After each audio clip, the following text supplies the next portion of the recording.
Zoom so that you can see who's talking in the minutes.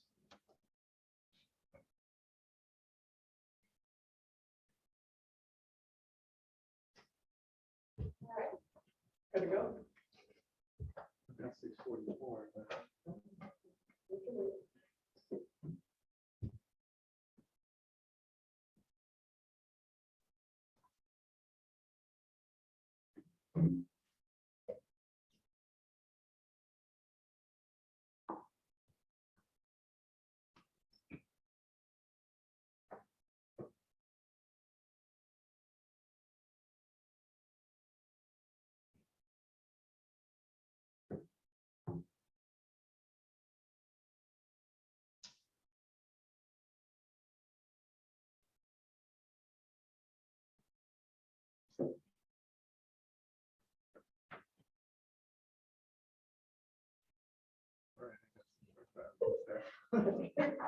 Okay, good evening. Welcome to the Board of Zoning Appeals meeting for Tuesday, April 12, 2022.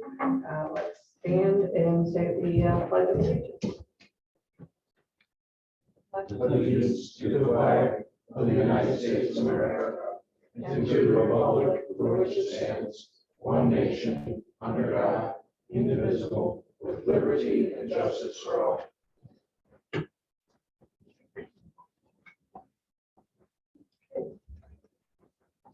Gonna take the roll. yes, Brad Hemingway. Here.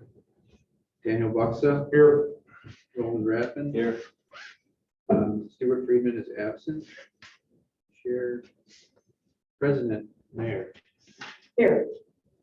Okay, you have quorum. Okay. This time on our agenda is the approval of the minutes from the March 8th meeting. And before I give up the floor, I did have one item, Tom, on the third page under the target. Mhm. So about 4 lines up from the bottom, where the sentence starts, now in addition to the plan, 2 new fixtures, added 2 new poles. That verbiage, That should be added TO new poles. well, they're not new poles though, right? Two new fixtures added to 2 Yeah, existing poles. We can adjust that language. That was all I had. I don't know if anyone else had anything else. Madam President, make a motion to approve the minutes as amended. I'll second. Tom, the motion, meeting minutes have been motion to accept as amended and seconded. Okay, Brad Hemingway. Daniel Buxa. Yes. Roland Rathman. Yes. Chair and Mayor. Yes. Okay, we have no preliminary hearings this evening, so we'll move on to public hearings. First item is BZA 22-001, Brian McShane of 45th Street Properties, requesting approval of variances to install entrance door signage and directional signage both that exceed the maximum permitted area and do not comply with sign material standards. Thank you. Yeah, this is a public hearing for a petition that was heard in the preliminary hearing in February. And what it is, it's a handful of variances being requested for the 45th Street Plaza over at the corner of 45th Street and Calumet and Franlin. There are a number of directional signs and location signs that have been installed throughout this property in order to direct customers of the high-tech self-storage business to the rear of the property in order to access the rear garage doors, which are kind of located back here. High-tech self-storage is located in the middle of this plaza. There are signs that have been installed essentially at the corner here, one over here on Franlin, and then some signs that lead back here, and then there are some wall signs that have been installed on the building. Those are shown in the exhibit here. That's the map. You'll notice on this exhibit there are some things that have been X'd out. Those are signs that have been withdrawn from the variance request. Those are two directional signs. Originally, as they've been installed, they don't comply with material standards or the size standards, and the applicant has decided to withdraw that variance request and just remove those signs and install compliant signs. I'll just kind of show you again where these signs are. This is located sort of on the southeast corner of the property. That's an example of one of those directional signs. And then there are signs here posted on the building, posted here on the building, and then posted here. So you'll see that those are the types of signs that are being proposed. There's also one here on this on these fences.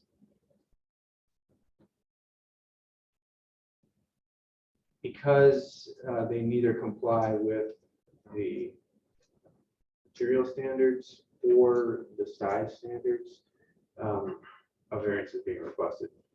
I kind of described at the preliminary hearing that there are provisions for in our code for these types of signs, directional signs and signs on rear entries, but they're fairly small signs, and they're also, subject to the same material standards that a normal sign would be subject to. So there are, in this instance, I won't go through this spreadsheet, but this was in your report. Basically, it's a question of size and materials, and so the variance request is to keep those signs that have been installed already, but to replace the ones that are visible basically from the street with compliant signs. So the two that have the red X's drawn through them are the two that are visible from the street? That is correct. If you were to look at the map here, again, you'll see this would be 45th Street up here, and this is Franklin.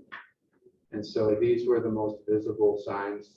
This one is kind of located, this is Danny's Ease right here. So you can see this is the entrance into the Eastwood Plaza. And then this is, at the end, that's sort of where 45th Street kind of dead ends, or Franklin dead ends. The rest of the signs are circled here. So they're really, they're really not that visible from the public right of way. They really would only be visible to the neighbors to the east here, and although this is the rear of their building, and any customers who are already back there, looking for the high-tech self-storage. And Mr. Brian McShane is here to provide any additional information and answer any questions about his petition. Welcome, Mr. McShane. Thank you. Yeah, our main reason for putting the signs up was the size of them. It's basically for once you turn into the property, you get people to actually see the sign and the direction it's on. So the first turn in, coming from the east or the west, they're not really visible to enter towards the garage doors. This used to be Sturk's grocery store, and it was their warehouse. Self-storage. Garage doors are for people to use during inclement weather, where they can pull in and unload their vehicles into the self-storage facility, and then exit through the other door from the east and west. So we want to make sure people understand that they're there, and that's where they should go to unload their wherever they're going to store, or to reload. And, So we initially thought, didn't know there was a sign ordinance against that size sign and material, so we went ahead and had it put in because basically from either the east or the west side, there was no visibility to a house or to a business. So it's the back of one business and it's self-storage on the west side. So we didn't see it as a problem. Any questions from the board members? I have one. So Tom, none of these signs are really visible from any public right away. They're maybe barely visible, I would say. This sign is maybe fairly visible, you know, if you have good eyesight from 45th Street. And likewise, these signs you may be able to see from Brentwood, but at the distance, I would say that they're fairly visible. Because they almost look like obviously temporary nature signs, right? In terms of definitely these signs here would be, would meet our standards for a temporary sign, but not really for a permanent sign. Which is why in our conversations, we agreed or sort of reached consensus to get rid of those. These ones, yeah, I mean, they wouldn't meet our standards in Munster. I mean, maybe in another community they would, but they're metal signs with vinyl graphics, and we don't permit those here. So.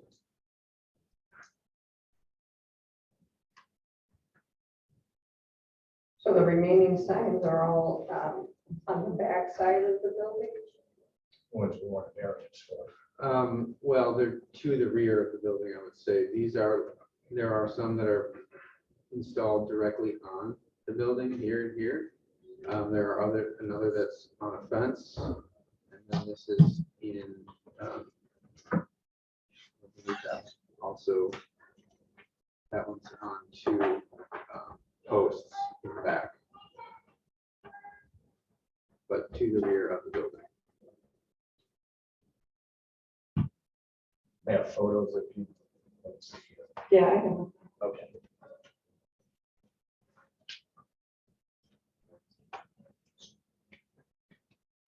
Okay, well, if we have no further questions, I open it up to the public for comment.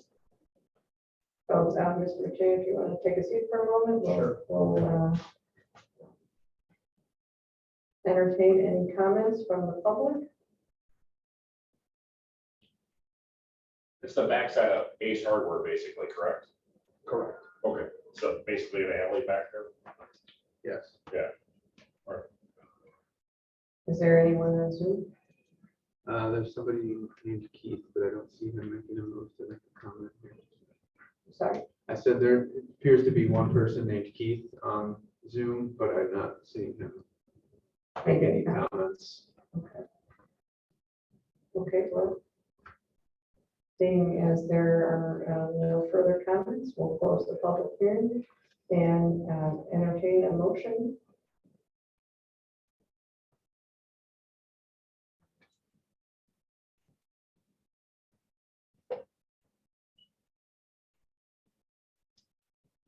Or further discussion.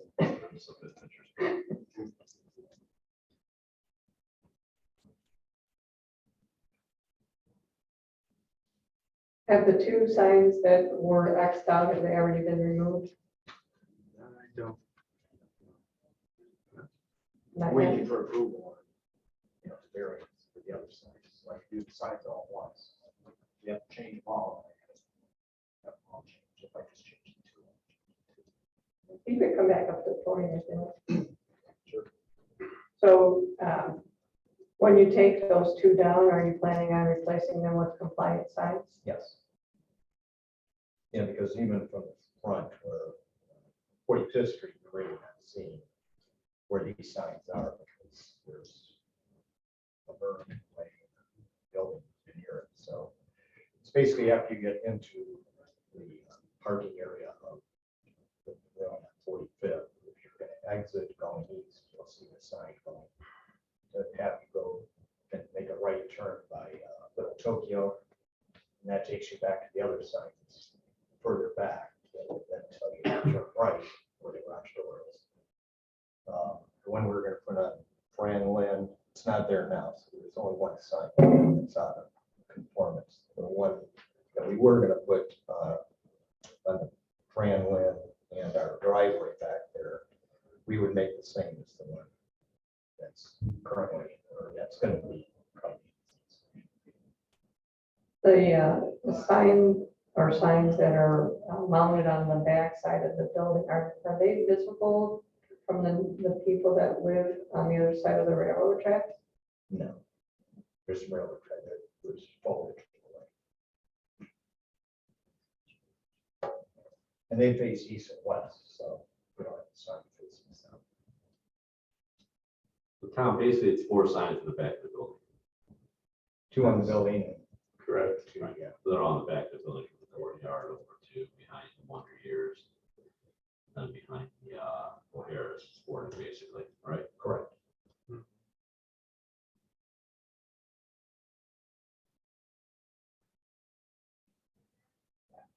And Chair, I have no problem since these 4 signs are in the back of the building, not visible from the public way or the front of the building.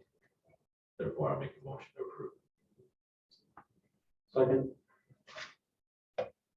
Tom, we have a motion to approve in a second. You call a roll? Brad Hemingway, Yes.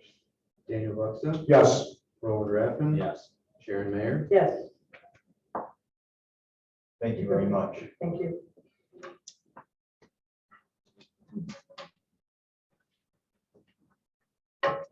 Okay, next public hearing on the agenda is BZA 22-002, Jeffrey and Nancy Nixon requesting approval of a variance from table to permit a 6-foot tall fence in front yard at 8004 Holman Avenue.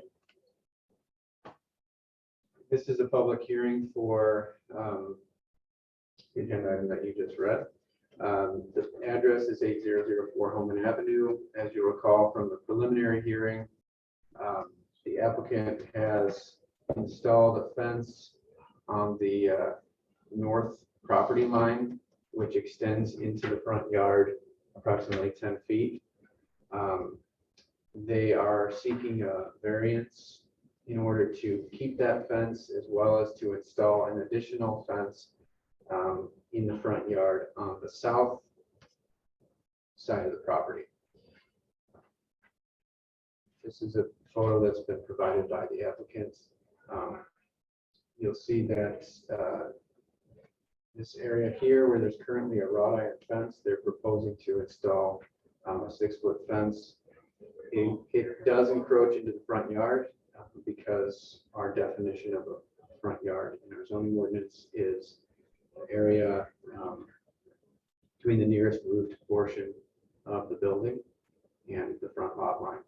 So you'll see that there's sort of a main house here with an addition. The fence is requested to be coplanar with the front of this main house and in front of the addition. If we don't really permit fences in a front yard outside of small sections, that can be 42 inches in height. So the variance would be for the location of the fence and the height of the fence. There was a fairly detailed presentation at the last meeting, but this gives you sort of an outline of where this fence would be located. The existing fence is here. I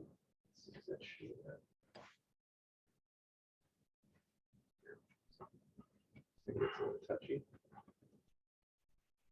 You'll see this is the section that extends out beyond the front of the house that's existing, and this is the section that is proposed. There's a view of the existing 6-foot fence.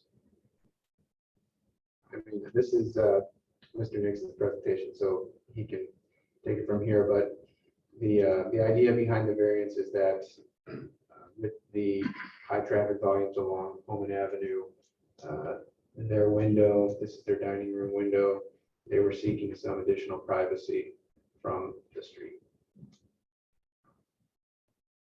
So that was the opposite view, inside looking out. And you can see how that blocks the sidewalk and any cars come in that area while we're eating and using that area. That's like one of the main places we sit in our house, because it's the kitchen area. So obviously, a little bit more privacy would be helpful. I'll just say nothing has changed since the preliminary hearing, so I don't have much else to add beyond that, but I'll certainly answer questions if you have them. Yeah, I had a question. So part of the fence has already been installed. Yeah, the north side of the house, the fence has been installed. Okay, so just that one side Yes, only, that and one the rest side. of it is proposed. Yes, we're waiting on the decision here and getting a permit to do the rest of the fence.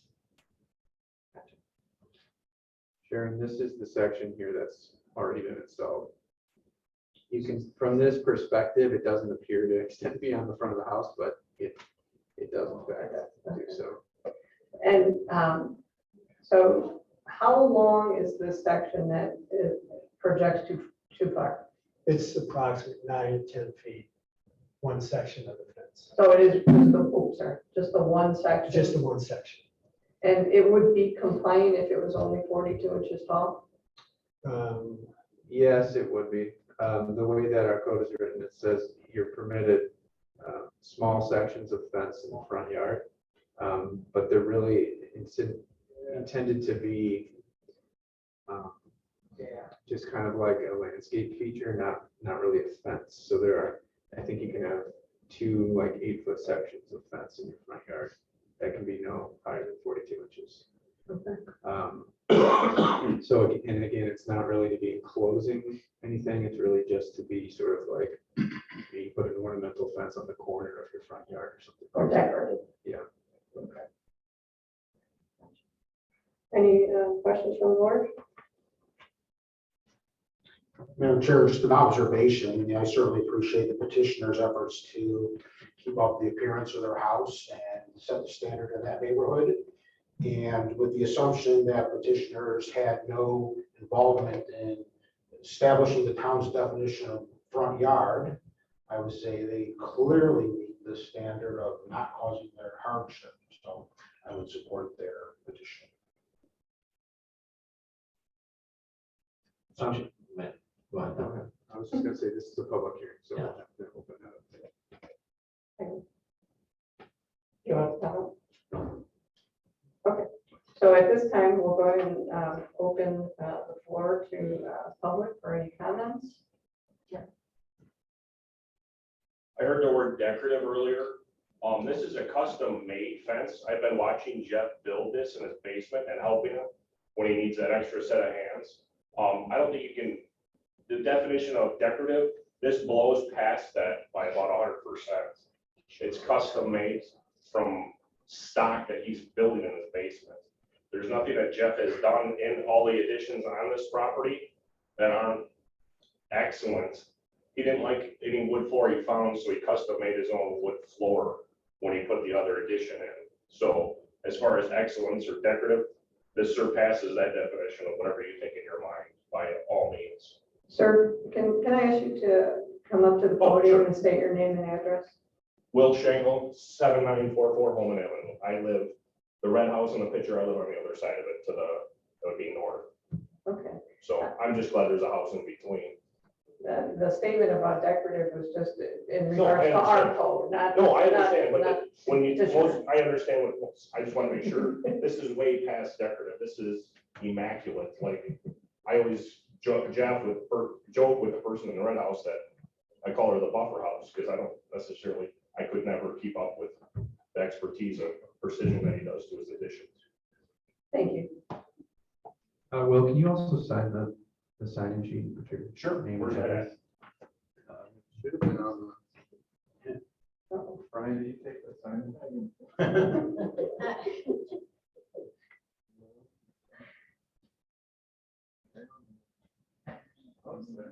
I'll sign it whenever you find it. Okay, well, let me give you a piece of paper. Unless it's in here.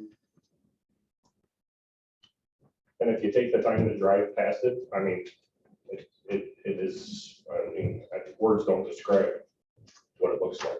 The picture doesn't do justice.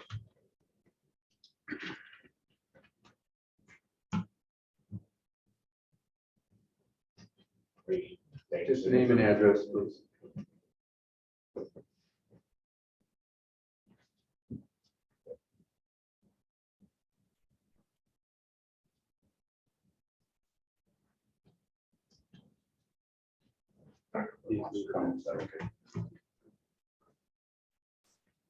Thank you. Any other comments? Anybody on Zoom? No? Okay. Okay, at this point, we will close the public hearing and return to the board. Madam Chairperson, I will make a motion to approve the petitioner's variance for 22-002 as stated in the petition. I'll second. Tom, you take the roll? Yep, Brad Hemingway, Yes. Daniel Buxa. Yes. Roland Rathman. Yes. Sharon Mayer. Yes. Very good, thank you. Thank you.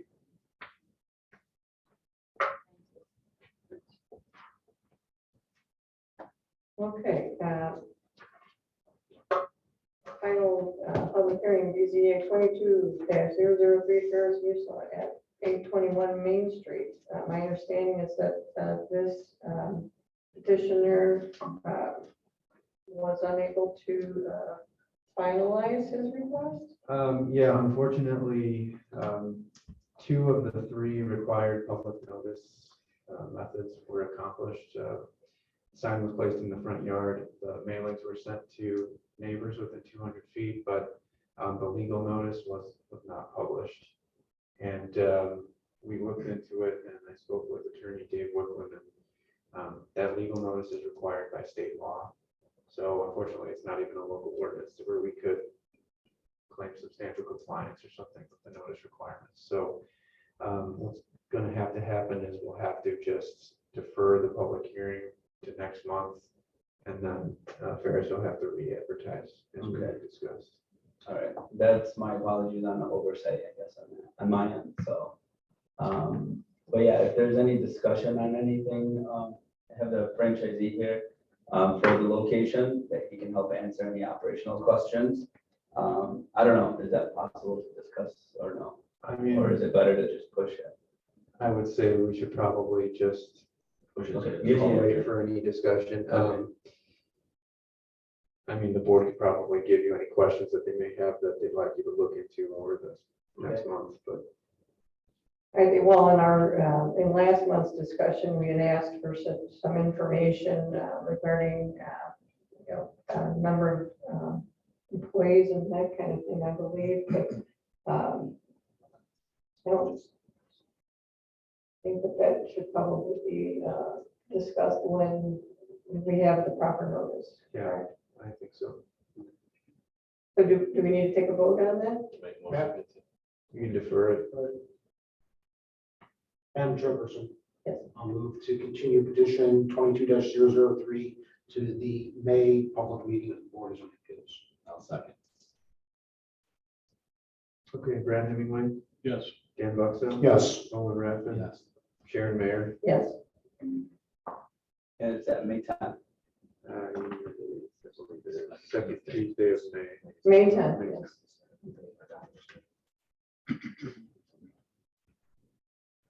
I got a corporate meeting in out of town, so I won't be here, but I'll try to send somebody else, so. Yeah. All right, thank you very much. Okay, Thank you. thanks. Okay, we have finding of fact, BZA 21-011, Kimley Warner Associates on behalf of Target Corporation regarding requesting approval of multiple variances for private lighting standards. Madam Chairperson, Yes. I'll make a motion to approve the findings of fact as presented. I'll second. Okay, Brad Hemingway, Yes. Dan Buxton, Yes. Roland Raffin. Yes. Sharon Mayer. Yes. Okay, under additional items for discussion, We do have one item.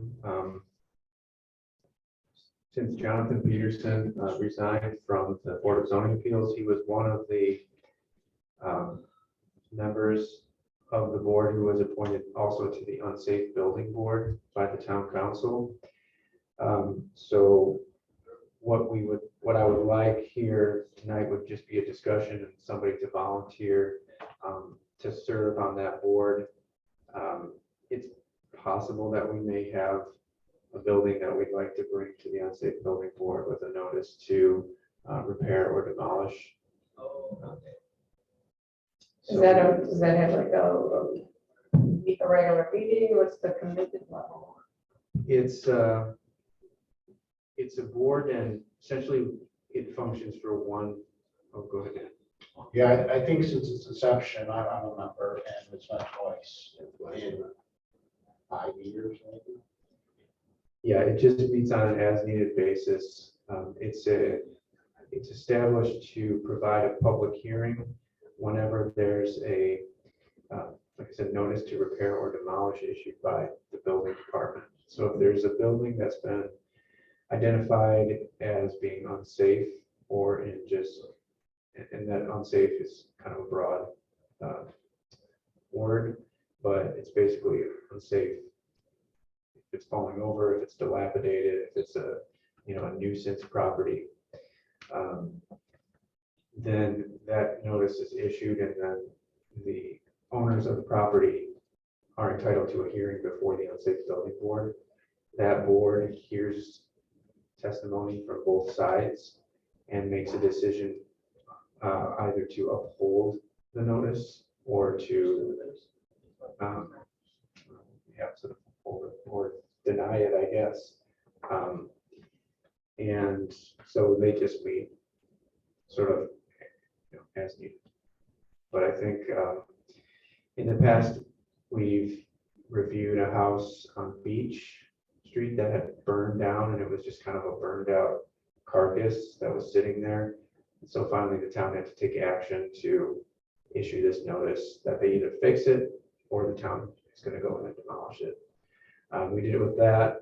That's one that actually resulted in demolition. There were 2 other instances that I can remember where the notice was issued after coming to the board. The property was actually repaired, so the demolition order was not required. In other words, in Twin Creek subdivision. Yeah. Forest, right? So it's kind of like a last resort if there's a property that's really dilapidated, but state law requires that a hearing board be established. And in our local ordinance, that board is established as 2 members of the Board of Zoning Appeals and 1 member of the Planning Commission appointed by the town council.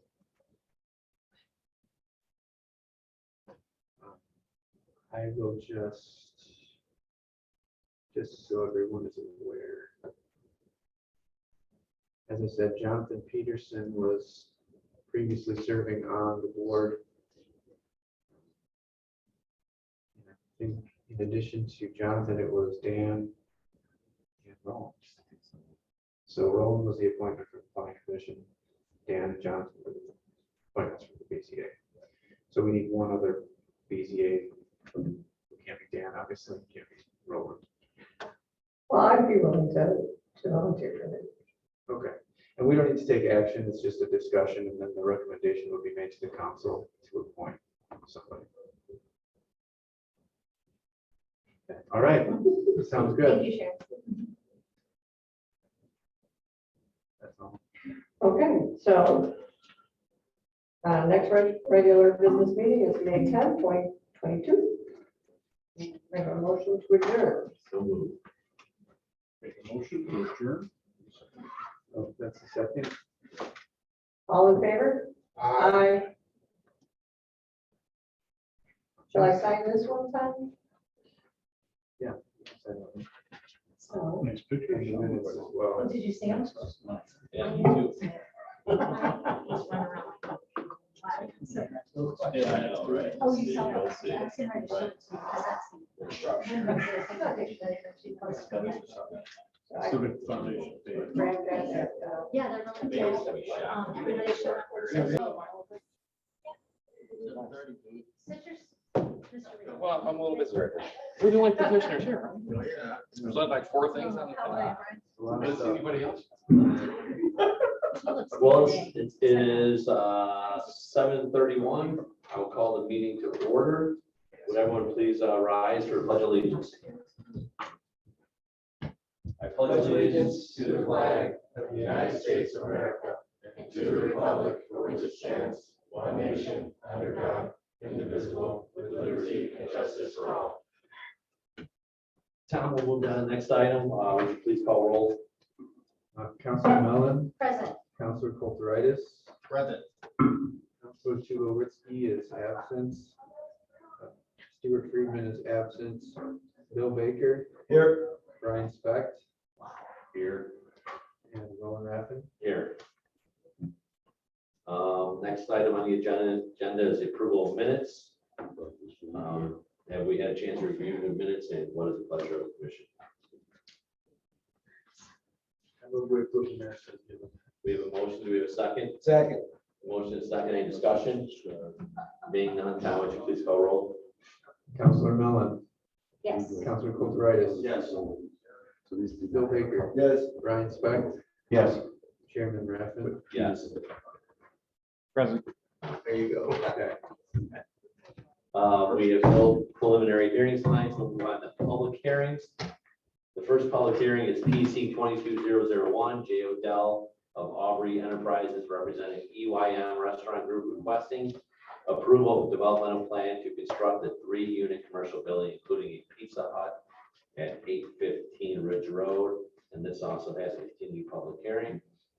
Tom, I'll turn it over to you to, Okay, I will give a brief summary of my staff report, and then the applicant has actually prepared his own PowerPoint presentation, so after I do mine, I'd like to hand it over to him.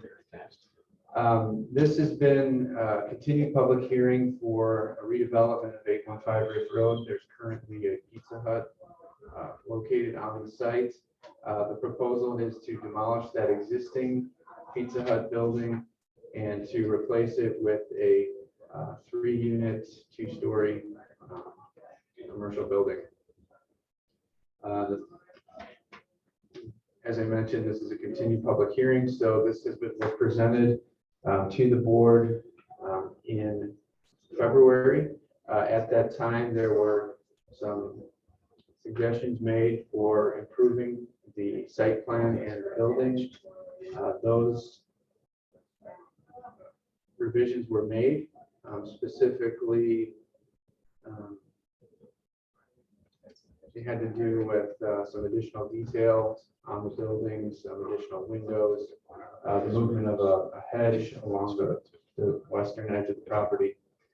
So that was brought back to the board here on at the March meeting, and there were some additional comments that were provided to the applicant. Specifically, they were to see if they could push the building back a little bit farther from the property line.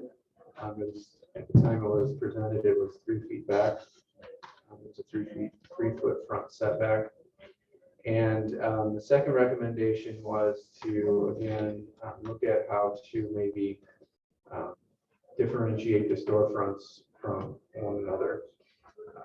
In the report here, so since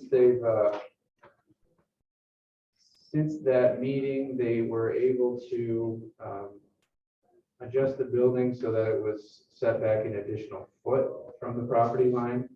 I know there was a lengthy discussion at the last meeting as far as, seeing if it could be matched up to maybe the old town hall setback or some of the buildings farther west along Ridge Road. Once the streetscaping plan had been implemented, sort of the overall sidewalk width could be expanded to match that. After that meeting, the applicant and I kind of talked a little bit in a little more depth about some of the setback requirements of the town. We actually pulled out this section of our zoning ordinance, which details standards for thoroughfares. And within this district, looking at a thoroughfare standard for a commercial street. It's hard to see on the screen here, but essentially what it's recommending in our plan and in our zoning ordinance is to have a walkway width of 12 to 20 feet with a planting strip of 4 to 6 feet. So an overall basically distance between the curb and the building line of 12 to 20 feet with a walkway that would be 6 to 8 feet in width. That represents the sort of the bare minimum that we would be recommending for this area. With the additional foot of setback that they're proposing, you have basically a 3 to 3.5 foot parkway width that's there now. You have an existing 5-foot sidewalk, and then they're proposing an additional 4 foot of setback, so that really gets them to about 12 to 12.5 feet. So with that, they are not only compliant with our sort of zoning standard, which is to have a setback of between 0 and 15 feet, but they're also complying with our thoroughfare standard, which recommends a 12-foot walkway. That's the minimum. So just address that now. In addition, they've also made some revisions to the building. I've included the 3 different versions that the board has seen in the staff report, so you can kind of, hopefully you had a chance to review those and kind of compare them. And I know Jay's going to go through this a little bit as well, but the final version of the plan that was submitted is shown here. In my report, and this is just purely my sort of opinion, it's not rooted in our code or anything like that, but in this instance, my sense is that actually the appearance of the building was actually a little bit better in the previous version. I know that they're trying to comply with some of the requests of the board, but in so doing, the one thing that I'll point out is that the window alignment of the second submittal was actually more in keeping with our zoning standards, which require sort of this vertical orientation. And so as they added more stone to the facade here and added more windows, it kind of went sort of outside of that standard. So in any case, that's really the only new information that I have to provide. Everything else is the same from a site plan perspective. With moving the building back 1 foot, they did narrow the sidewalk along the north edge of the building, which is shown. Let's go through here. Make you dizzy as you review this.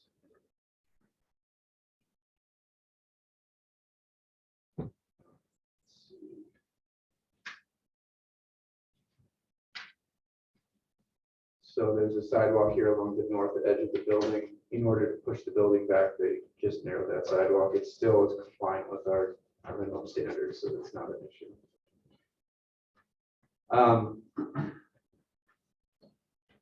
One other revision that was made to the plans at the request of the Plan Commission was to change the building material, the building cladding from a thin brick to a full-size brick. So the appearance of the brick is the same, it's just it's a heavier material. I have just one recommendation. If the board is, like I said, it does seem to comply with all of our standards now. The one recommendation that I would make would be to just either through pushing the building back an additional 3 feet or reorienting the doors so that they are not swinging out into that 12-foot walkway zone that we talked about.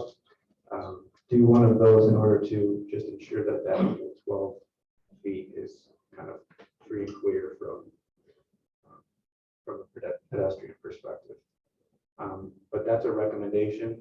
It's just simply my staff recommendation. It's not a requirement for the zoning.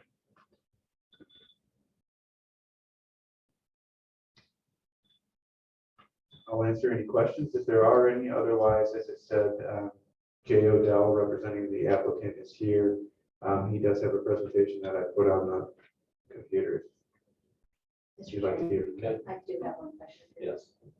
Tom, so you're recommending another 3 feet for it to be pushed back, but I may be remembering this incorrectly, but I thought at our discussion at the last meeting, that was the more that pushed back, it was causing problems in the parking because of the trash enclosure. So does the parking still work with the recommendation? So that's a great question. And if they were to push the building back any farther, there would have to be a reconfiguration of the parking lot. And they would, it could be done, but it would look a little bit different within that parking lot. I think an alternative that would be maybe more amenable would be to simply reorient the front area. Let me see if I can show you an example of what I'm talking about. If you were to look at, like, for example, this rendering from our thoroughfare standards. Mr. Vanderwood, is that thoroughfare standard for Ridge Road all the way from the state line to Columbia, or is that just for this segment of Ridge Road? This would be for the entire stretch. Okay, thank you. There's other thoroughfare standards that can be applied. I would say that this one is probably the least difficult to Does comply that with. incorporate parking along the curb? It does, and yes. So we're doing that now? Well, we're not doing that for this particular project, but Okay, thank you. ultimately, yes, but when I suggest, so as an alternative to moving the building, you could simply recess the doorway like this so that you're not swinging out onto the walkway. That has more of a, reminds me of more like city old style like that. Setback like that. I think you might be saying, Councilwoman, that instead of the door being flush, Mhm. there's an indentation so you like walk in. So it takes space away from the inside. They can still pay for it though. Okay. Okay. Any other questions? I don't, I'd like to hear the gentleman speak. Mr. Odell, Then I have something else to say. state your name and address for the record, please. Jay Odell with Aubrey Enterprises, address is 6036 Metcalf Avenue. That's in Overland Park, Kansas. Good to see you guys again. Like I was saying, I'm glad that there's not 14 inches of snow this time. So just real quick, we really just wanted to kind of go through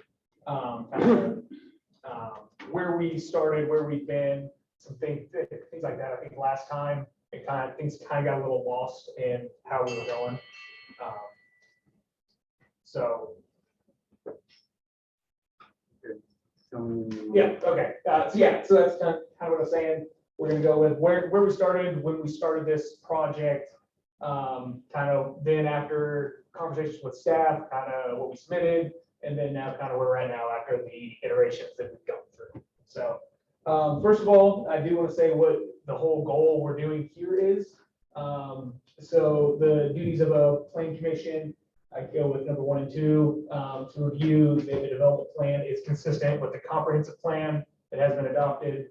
And it satisfies the development requirements specified in the zoning ordinances, and then it references some sections in the state code. So just real quick, so here's where we started. Our first submittal, not our first submittal to the site plan review before we submit to Plan Commission was done in 2019. The building was set back 35 feet. Obviously, that doesn't meet the 0 to 15 that is required. The main entrances were as they are today, where they're facing the east as opposed to Ridge Road. There was minimal natural stone on there, which is required, and it did not meet the landscape buffers. There's the elevations, and that's kind of typical at the time. Now, our standard with these kind of multi-tenant buildings that we do for UIM, there's a lot of ethos on them, which is obviously not a permitted material. So again, that's been adopted or adapted, excuse me. And here's the site plan, like we said, is set back further. There's also, as you guys are probably aware, there's a street frontage requirement of our side. It ends up being like 95 feet or something like that. Obviously, we didn't meet that with the short side being fronting Ridge Road. So that's kind of where we started. So after conversations with Tom and reviewing the code, our first middle was done on the 8th of December. We rotated the building so that the main entrances were along Ridge Road. We provided a right in, right out on Ridge Road to help with traffic control, because as been noted, Ridge Road is pretty busy, so you're not gonna be able to make a left turn there. We angled the parking next to the building or adjacent to the building per fire code. We met all the landscape and island requirements. We added a 3-foot screen wall on the east side in order to comply with the frontage requirement because our building couldn't cross the road. Shifted the building forward because it was recommended that we had a 0 setback at the time. Based off of that, increased in natural stone and brick on all the elevations. And with that, when we submitted, we're not asking for any variances or deviations. Based off of staff's report, we met all of the requirements of the comprehensive plan and all the zoning and ordinance. There's our original elevations. You can see, so that's where we changed from the original, not with a lot of added the brick and the stone, and then the entrances along Ridge Road. There's a site plan, as you mentioned, right in, right out with the angled parking.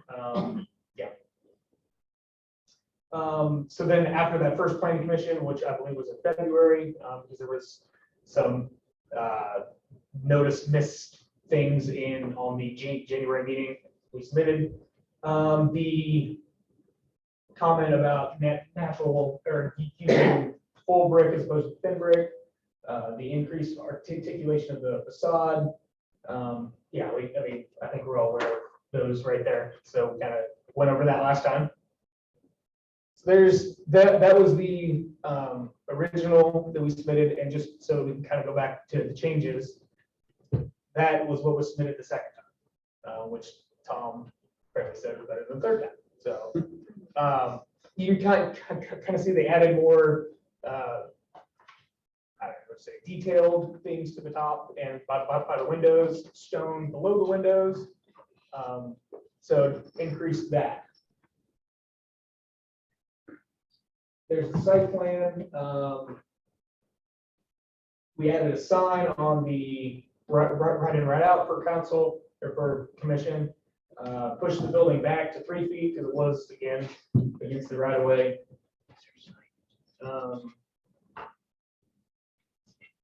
I believe that was the major site plan changes for that time. There were some minor change to there was a minor change to the landscaping plan. Oh, yes, correct. For For the the demonstrants who yes. requested that the shrubs on the west side be Correct. moved to the middle of it. Correct. So then these were the comments from last time that we discussed, or that Tom discussed earlier. Comment about larger setback. There must be full brick for one of the commissioner's approvals, and further revisions to the front facade to differentiate the tenants. And as Tom said, we moved it back a foot and adjusted the facades there. You can go again. That's the final result that we had. Trying to make it so that you can see the 3 different tenants. And then, like I said, the owner is willing to use full brick and stone as opposed to the thin brick. So That's kind of where we're at.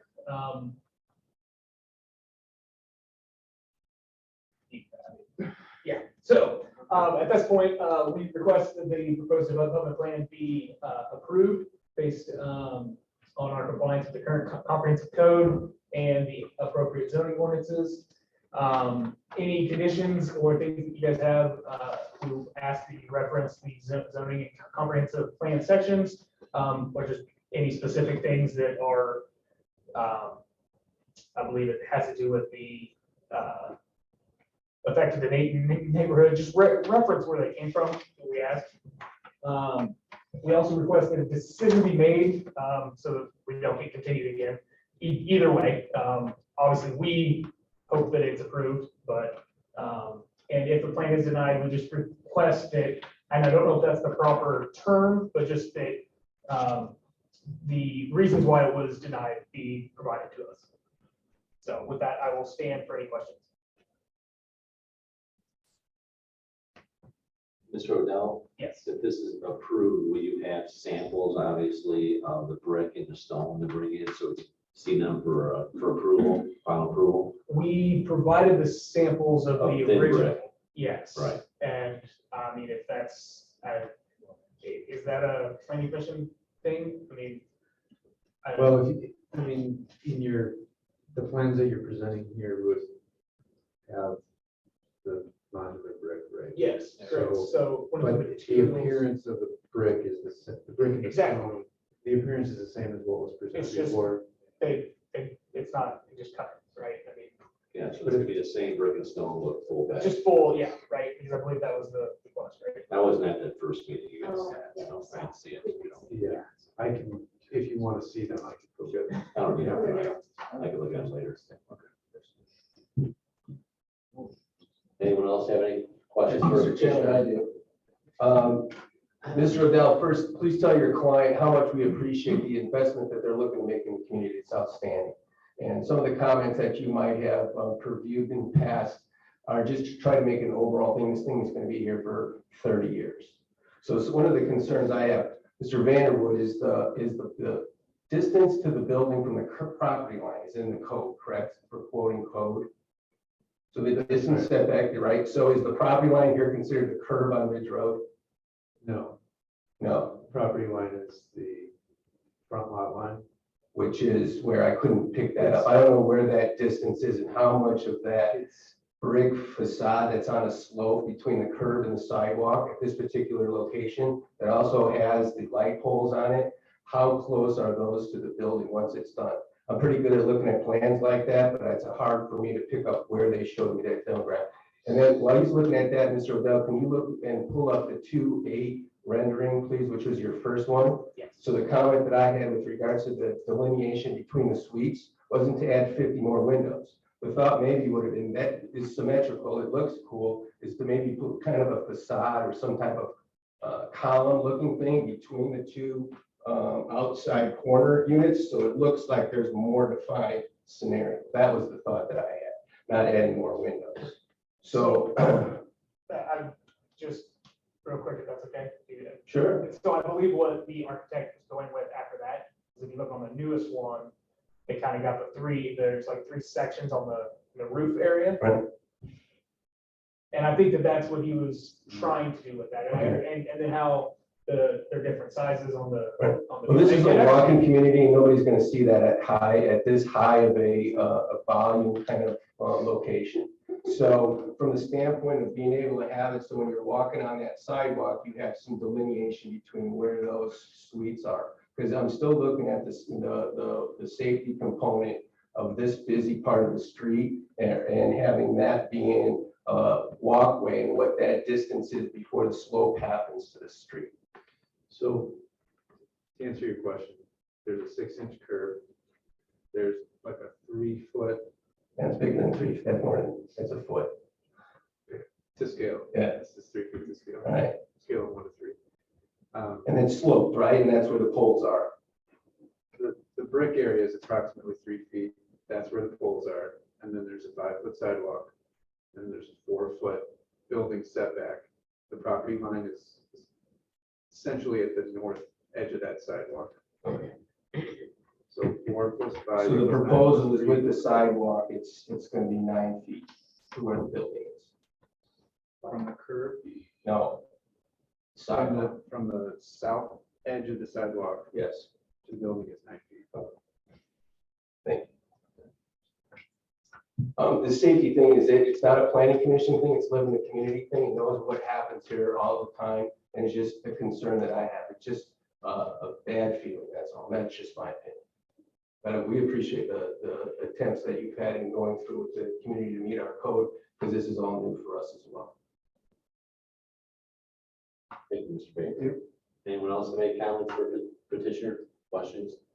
Yeah, Mr. Chairman? Yes. I mean, the proposal that was in the staff report about either the door swinging inward or with the inlet, so they're not obtruding into the 9-foot walkway. I'm just curious if the petitioner would be amenable to that recommendation. I would think it'd be the 3-foot inset rather than moving the building back, because we're going to, at that point, as I said, the parking will then adjust. Yeah, moving Yeah, the building back would be much more of an invasive, yeah. rather than having the inlets for the doors. I think that would be the preferable solution from us, from the entrance. Mr. Chairman? Yes. I see where you're going. I guess from my perspective, you know, in sitting through this commission over the last number of years, you know, we've talked about who's going to be the new development. Like, this is the development that I've heard all along. This is what we want. And this is the type of development we want right up on the curb. Because we are a walking community for Mr. Baker. But I don't foresee, we're not, obviously that was said in jest, because we don't have people walking up and down Ridge Road at this point, and I don't have a problem personally that the doors swing out a couple of feet, because there's not gonna be that many people walking where they're gonna have to jump out of the way because somebody's opening the door. My personal opinion. I think it looks wonderful. I agree with Mr. Baker. I think appreciate your investment into the community. Thank you. And I will say just real quick on that, on the Thoroughfare plan that Tom referenced, the 12 feet also was inside of the right of way. So so on the exhibit that Tom showed, the right of way was right at the doors. So we have now set that back 4 feet. So that even, I mean, So your doors aren't swinging into the right of way. Correct. Is what you're saying, it's swinging into Correct. the overall 12 and a half. yes. Is that what you said, And 12 and a half, but yes, and that was a discussion between me and Tom, because as Mr. Baker pointed out, that section that we were kind of referencing wasn't an exact replica of what there is today. So we were just looking at that there is 12 feet from back of curb to the building, so that we could get that section and still not have to adjust Ridge Road as the plan shows, if that makes sense, right? Just to clarify, the standards with respect to the thoroughfares in our zoning ordinance, there are 3 or 4 different commercial thoroughfare standards. This commercial street standard that we're looking at here, which has a minimum of 12-foot walkway, represents the narrowest sort of walkway. There are other thoroughfare standards for larger roads that have much greater, you know, like 12 is not the minimum, 20 feet is the minimum type of thing. So we were attempting to find a somewhat applicable standard in our code where we could say, all right, given the conversation between the board and the applicant about, you know, what's an objective way to measure a walkway, right? And so that's where we kind of looked at that and said, okay, this makes sense in this context. our codes are suggesting that you would have a minimum of a 12-foot clear walking area with, a planting area of 4 to 6 feet between the walkway and the street. With respect to the question of whether or not that's within the public right of way or whether it's within an additional area that's been on private property within that setback. In our code, it does state that thoroughfare standards, if they cannot be accommodated in the public right of way, can be and should be implemented within the setback. So that's why we talk about recessing the entryways to allow that clear 12-foot area, so you don't have doors swinging into that. And that's a way of accommodating sort of that thoroughfare standard, making use of the fact that it is a very narrow strip of right of way between the curb and the property line. So it's, like I said, it represents what I think to be a compromise between sort of the desires of the planning commission, the code standards, and then this provision for accommodating the thoroughfare standards within that private setback.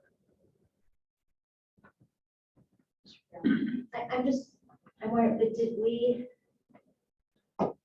that just come up between this meeting and the last meeting? I don't remember talking about that, like accommodating for that the last time. So I'm just trying to. Yeah, that's something that as we dug into the code, I think as I said, we came up with this sort of like way to objectively measure what is illegitimate setback in this area. wasn't the discussion last meeting about trying to somehow accommodate getting these extra 3 feet? And one option would have been to look at, is it possible to move the building, which had implications on the parking or the design of the building itself. All that was not desirable and also not the intention. So if I'm understanding you right, the thoroughfare of a 12-foot walkway would allow the building design as proposed to meet the standards. And the intent is, and we may not have many people walking there now, because frankly, it kind of sucks to walk there. The town is making a $34 million investment to upgrade the Ridge Road and cutting it so that we have more people coming out. This guy's trying to make a significant investment in our community too. Yes. And so the request or the proposal, I think I'm just wondering if the applicant is willing to consider the incest.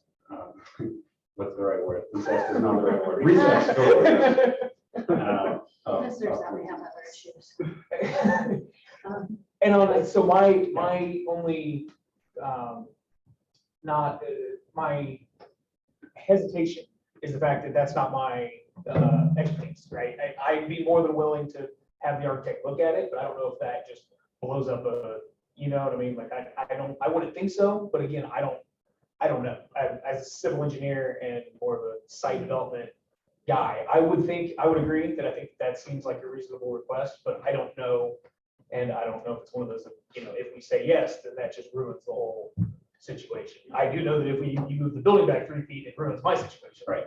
So that's where the hesitation comes from, right? So I think that it seems like a reasonable request to me, but I don't know from a technical standpoint. If that makes sense. Yeah, so just like to have a condition to work with staff to see if that request can be accommodated. Any other questions for petitioner before I open the public hearing? Thank you, Mr. Mel. Thank you.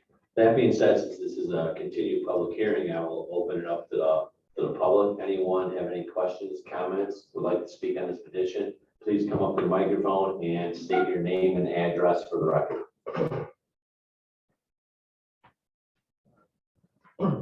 Dennis Larson, 1846 45th Street, West Indiana. I just wanted a clarification. I think Tom mentioned, are they doing the bushes to the west and the concrete north? Into the east? Yeah, the concern, I believe that you had expressed at previous meetings was that there would be a sidewalk along the west edge of the property. Right? Well, we wanted it on that division. We wanted the bushes inside their lot and the concrete abutting Franklin.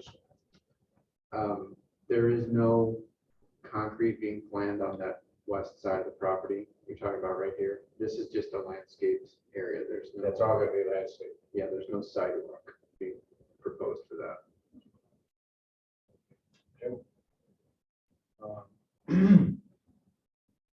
Okay, this is. Please come up and yes.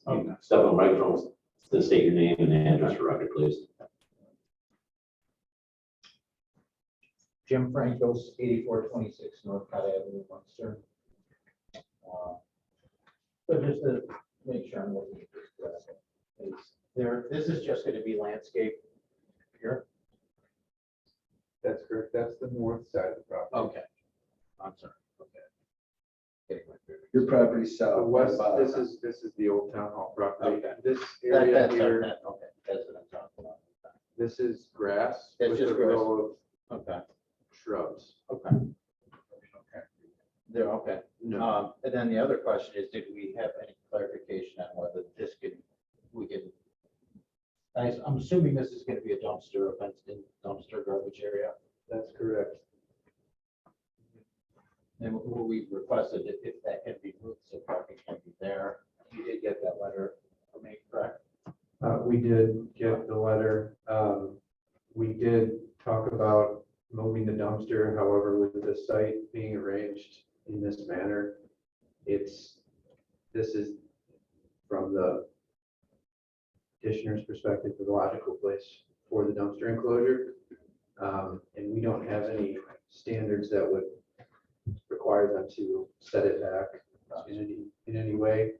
There was a letter referenced by Mr. Frankos about between a previous owner of the property where Pizza Hut is and a previous owner of the property where the old town hall is, that that owner of the Pizza Hut agreed to allow up to 10 parking spaces to be used for the old town hall. We reviewed it, Attorney Wickland reviewed it, and we kind of concluded that that may be an agreement between the property owners, but it doesn't affect our ability to approve the project today. Right. And it doesn't affect our town standards with respect to minimum parking spaces. Thank you. Anyone else like to speak on this petition? Is there anyone on Zoom now? I don't see anybody on Zoom. No one. Nobody. That being said, I'm going to close the public hearing and bring it back to the commission. Mr. Chairman, can I ask one question? Tom, I mean, did you see a signing package for this development? Sorry. A signage package?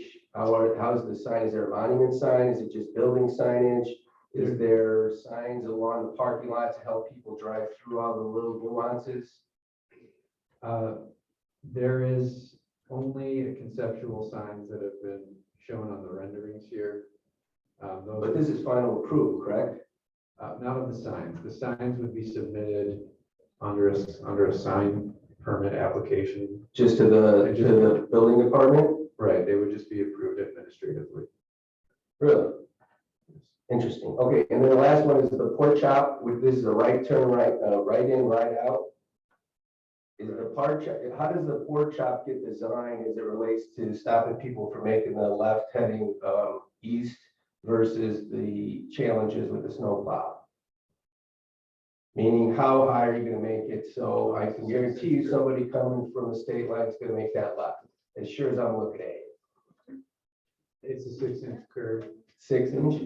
Is it squared up or is it just rounded? And I believe, well, the detail's not shown on this. I know that's why I'm asking the question. But, I mean, I would imagine that it would be squared. like an actual, like an urban. Because the sidewalk goes through that too as well, right? That's right. Okay. So it's square all the way around, I mean, on the north side? What is that, I'm sorry? Yeah. Sure. So typically, one of the things that was requested on first iteration where you wanted it to make sure that it did it, we couldn't make that turn. We extended it out into the drive aisle further. You see that it's kind of goes up Mhm. a little bit further. So then now will be a little cut in the middle. Mhm. So that way you can, there's a packet, right? But it aligns with the other curb, so when the plow goes down the street, that's not coming out into the street at all. I mean, it's not changing the angle. Correct. So Okay. the way that it runs flush with the Ridge Road curb line. So when I stand across the street, all the curbs from on the east all the way to the west, including the pork chop, are all gonna be the same Correct. look and the That's same aesthetic. correct. That's how you sign that, if you will. You Okay. just offset your curbs 12 feet and then the kind of the.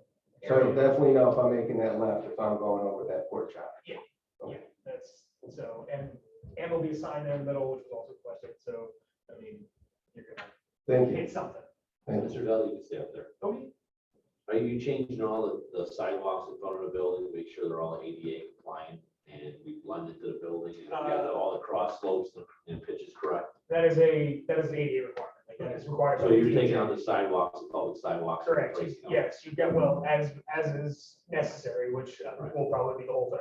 Okay, But yes, no, anytime there's a remodel or redevelopment, you've got to make sure that all the ADA stuff, and because the building is so close to the public sidewalk, Right. that it's gonna, does the curb have to be changed now? I am not per ADA, you just gotta have that pack. I just didn't know what the elevation of curb is compared to your building. Honestly, I have it, I mean, the curb, so the way that we set the elevation of the building is based off the sidewalk, and we kind of make that up in that 3 Pretty foot. broad slope, right? Yeah, in the 3 foot thing, Yeah. so, but with the utility work that we're gonna have to do with this, I'm sure most of it will be replaced, and at that point, there'll be a decision. I'm not gonna say that we're gonna replace it all, but my I preference. would want to see square the sidewalk. Exactly, It should be, that's new what- building should be a new sidewalk. That's From that. personal preference, I agree, but again. If you're making a new development, it should look like a new building. Exactly. So I would probably make this condition. Now, if we go back to the fewer windows, obviously you probably have some less cost going with the ones instead of the wider unit frames and stuff. Would the developer be looking at maybe putting some dentals over that window or some kind of architectural thing to bring that building out a little bit? I didn't like your newest one with the different roof lines. I think there was a simpler way of doing it there. I think that could have done it really simple. And you could have went with just a piece that would brought the front out. And I can show you an example right here. if you want I to mean, see it. again, like, Architect. yeah, I'm sorry, yeah, I mean, we would gladly be able to work with Yeah, Tom and staff. it's a simple thing. It wouldn't change too much your design, but it might bring the building down more. So it doesn't look like a box since you have no ins and outs of that building. It's pretty much a straight run. So, Right. It's pretty simple. If It's the it's, same building that we're building basically. it's just the cornice you're talking about? I believe I was, would imagine that they would be willing to modify the cornice, whatever is shown in that picture. If you Yeah, wanna I mean, send it's it to us. basically almost like the same thing. It's what you're doing. Same 2-story concept, individual windows. It's a talent store at the Green in Centerville, Ohio. Yeah, but take a look at the. they've got a very nice Panda Express there. Yeah. 5, 6 years ago, That's so pretty many times. check that out. So where are we at? We brought about numerous things regarding some different details in the building. I think you're right there. We talked about the front entrances going in with some vestibule instead of going out into the sidewalk. If that's something, is that something that we're looking at making approval with some of those conditions that you can work with staff on these things instead of having to come in front of us again? Is that something we're looking at? That would be my idea. Okay, then we would need a motion on that. So which image are which building? I think I was looking at the second one. March.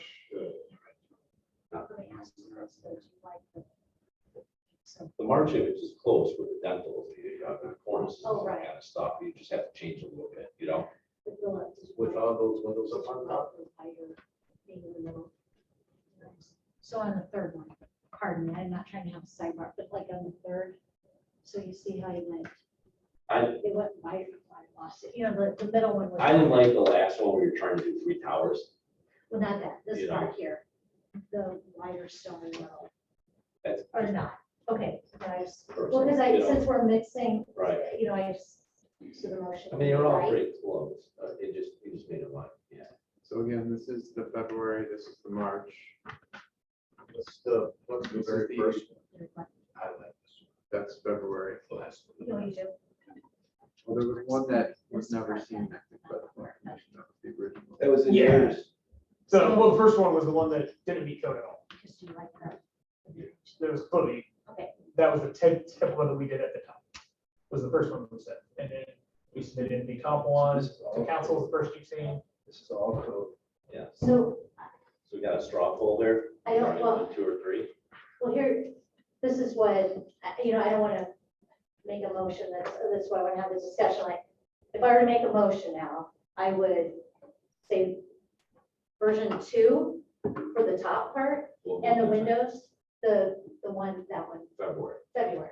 No, wait. March. It was March. March. I would say March for the top portion, so the vertical windows and this one piece cornice at the very top. But I would say the bottom, like the Entrances. now for the entrances where, so the center entrance is wider, you know, shows more stuff. So you see what I mean? So it's the 2 smaller stone tops and then the wider one in the middle. That's what I would do, but I don't want to make a motion that's, because I think we're right there. I don't want to, I'll I don't make a want to motion. jeopardize this. Okay. I just- Just real quick, I think Tom said that the second one, or the third one didn't meet code because of the windows, so I think you could probably, Well, the bottom half does, right, Tom? that's what I'm saying. Oh, you said it didn't. Well, no, the bottom half does on the current smell, Yeah, but the upper does not. right. So you would just be saying that we would have to meet code on the upper half, which would be by Number what we 3. submitted in March. Gotcha. I think So it's that the would, current ones Sounds with correct. making With the windows. windows. with, yeah, with making it per code. Perfect. Yeah, gotcha. Okay. There you go, that's the motion. So the lower, the lower half April, the upper half in March. Yeah. You? I make a motion on PC docket number 22-001 that we accept the submission of this based upon the April submission of the first floor design and the March submission of the second floor design and the top, I don't know what that's called, top molding or whatever around the building as presented. We have a motion. Do we have a second? I'll second the motion. Is there any discussion? Are you gonna want them to bring the materials in again, or? No, not Tom. And then do you? We were also gonna add about replacing the sidewalk along Public Way, make sure it's new and consistent. As well as looking at the doors, the entrance doorways, working with staff to come up with a solution on that. I'm fine with the doorways, but that's my motion. I mean, you can amend the motion if you want. Right, so Well, my question though, is if we amend it to say, look at those doors being inset, but it can't be accomplished, are we saying that we want for them to work with staff to see if it can happen, but if it can't, they don't need to come back? So that we don't, I think that's Kill the it and idea. I prolong think it. that's the idea, like good faith, work with staff, see if it can work with the building, it's preferable, but it's not a code.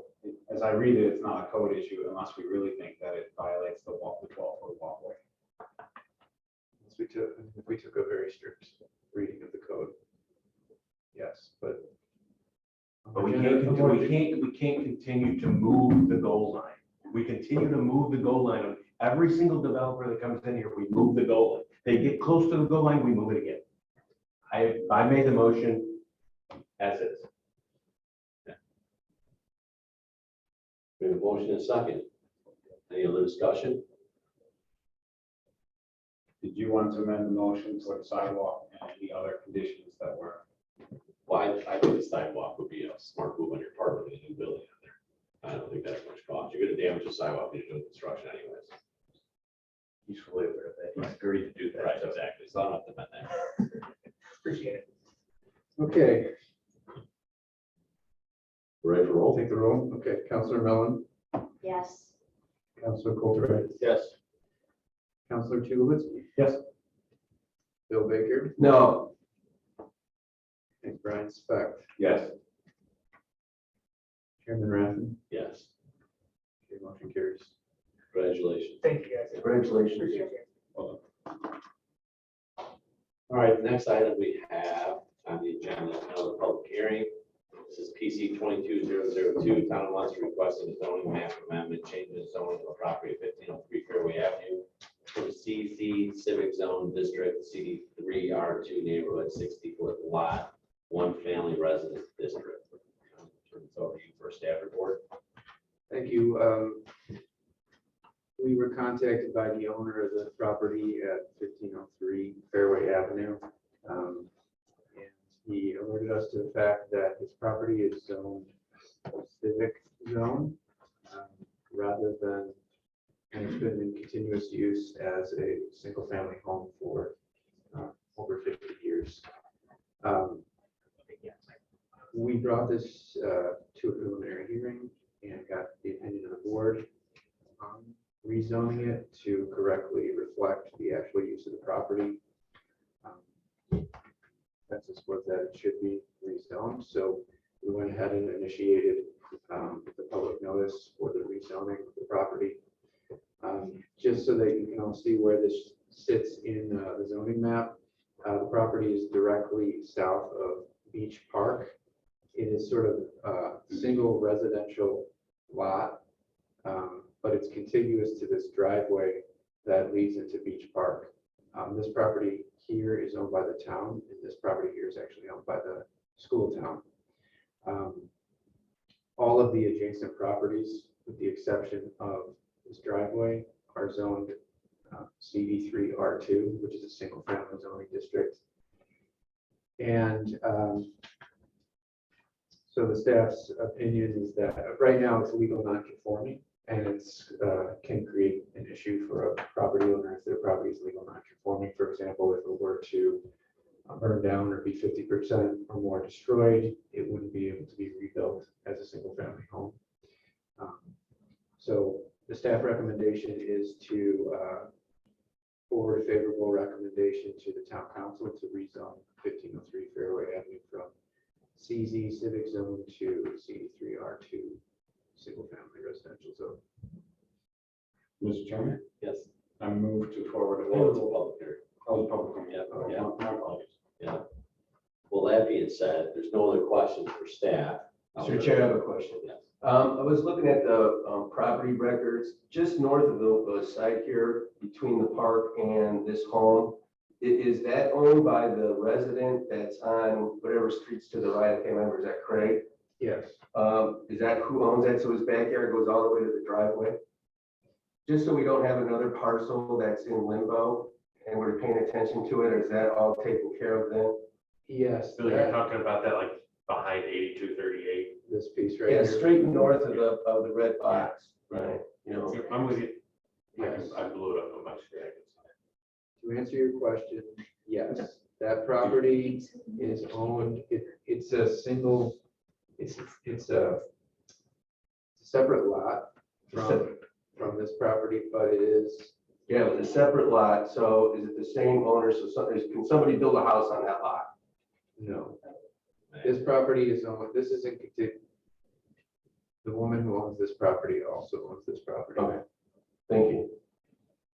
Any other questions? That being said, I'll open it to a public hearing. Is there anyone like to speak on PC 22002? No one on Zoom, Tom? I don't see anybody. Going once? Going twice? I'll bring it back to the board. What's the pleasure of the commission? Mr. Chairman, I would Yes. now move to forward a favorable recommendation of Town Munster Council to Munster Town Council for a zoning map amendment, changing the zoning property of 1503 Fairway Avenue from CZ Civic Zone District to CB3.R2 neighborhood, 60-foot lot, one family residence district. We have a motion. Do we have a second? Second. Any discussion? I'd like to call roll. Counselor Nolan, Yes. Counselor Kulturitis. Yes. Counselor Tulowitzki, Yes. Bill Baker, Yes. Brian Specht, Yes. Chairman Raffin. Yes.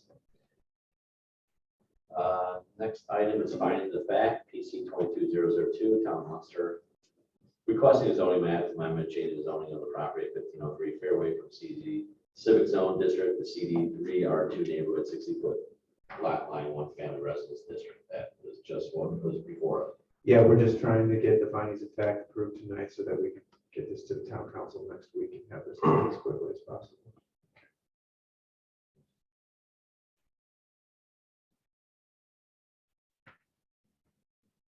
Everything you just said.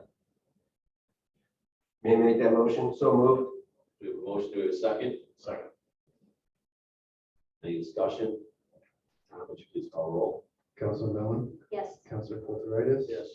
Counselor Tulowitzki, Yes. Bill Baker, Yes. Brian Specht, Yes. Chairman Raffin. Yes. Motion passes. Next item is other business, additional items for discussion, PC 20009, Guy Costanza, GM contract, requesting modifications to the building frontage at 407, 411 Ridge Road. Tom, I'll turn this over to you first. Okay, Give us a thanks. staff report. So as you can all remember there,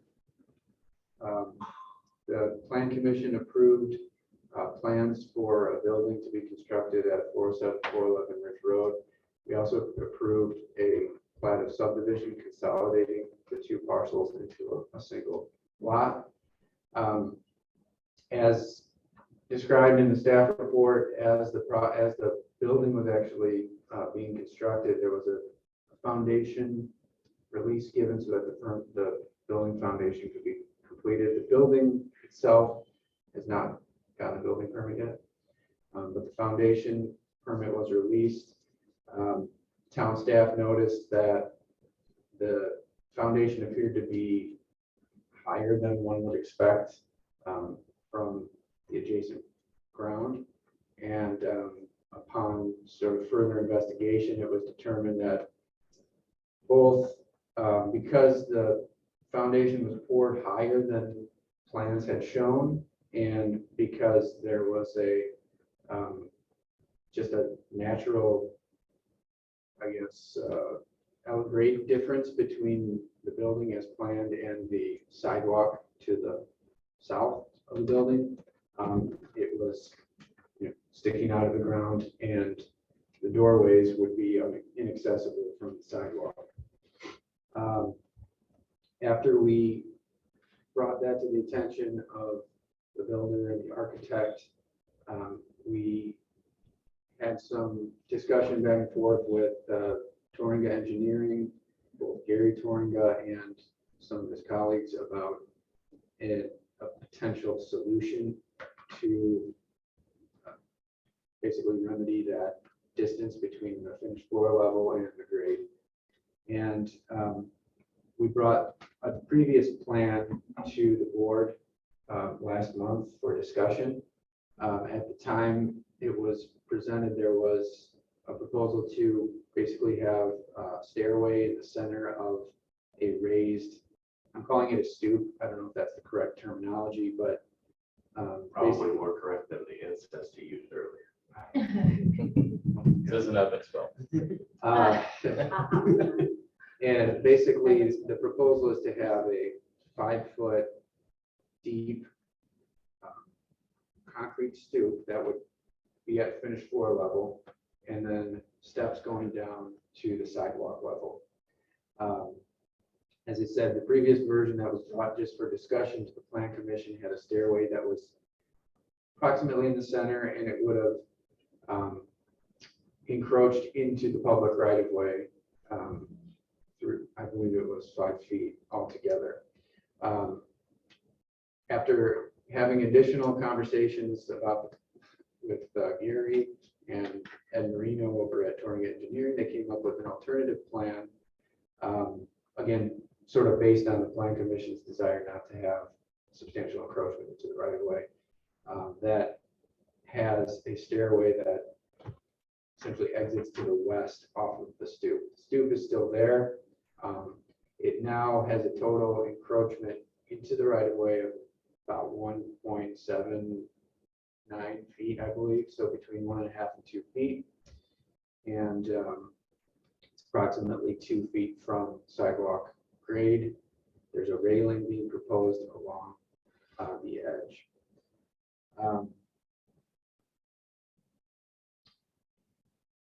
So what, I guess what's being proposed tonight would, I guess, still be sort of an encroachment. It would still require some additional approvals. It's not as severe. It doesn't cause me as much concern in terms of somebody stumbling down the staircase and falling into Ridge Road, which was one of the concerns that we had before. However, like, as I said, it still does provide, or it still does encroach into the sidewalk. We kind of reviewed this in-house. Dave Wicklund and I kind of talked about it, and I think we came up with what I think is a compromise that we're recommending to the board. If the board does decide to accept this correction to the plan, we would recommend that a couple things. One, currently there's a dedication of right of way that basically follows this line here. We would recommend that dedication of right of way be increased to the north. So basically to bring it up to the building line.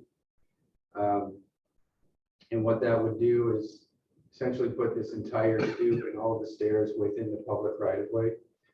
It would no longer be an encroachment of private property into the right of way, but it would actually just be a feature of the right of way, right? As an alternative to a dedication of property, we would suggest maybe a sidewalk easement be provided, which would essentially accomplish the same thing. But then in addition to providing that, we would further recommend that this sidewalk be extended to the north to basically, so that essentially this entire section would be paved in keeping with our thoroughfare standards, which we discussed earlier this evening. And we would request that essentially the commercial street thoroughfare standard be implemented such that you'd have a continuous sidewalk from the curb to the building. You'd have your 4 to 6 foot planting area between the sidewalk and the curb. And then in addition to that, there are a couple of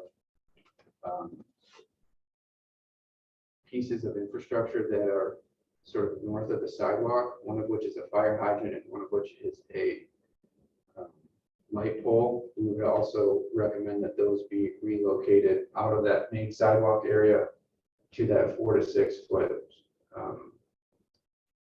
planting zone. So that would be sort of our recommendation. I do want to just talk a little bit about the process for approval, because the question was raised to the staff.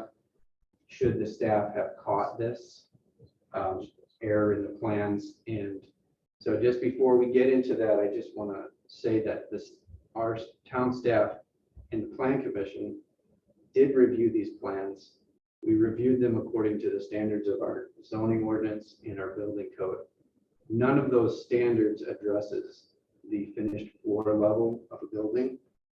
That's sort of a kind of fundamental aspect of the building design that we sort of take for granted. So we did review the grading of the site, and we found it to comply with our standards for drainage and ADA, and those are the only things that we really look at. So I just wanted to head that off before it became a topic of conversation. Tonight, I think what we just are looking to do is not pass blame, but find sort of a compromise solution so that this building can proceed. Any questions for staff? I have one, Mr. Chairman. So this is a construction mistake?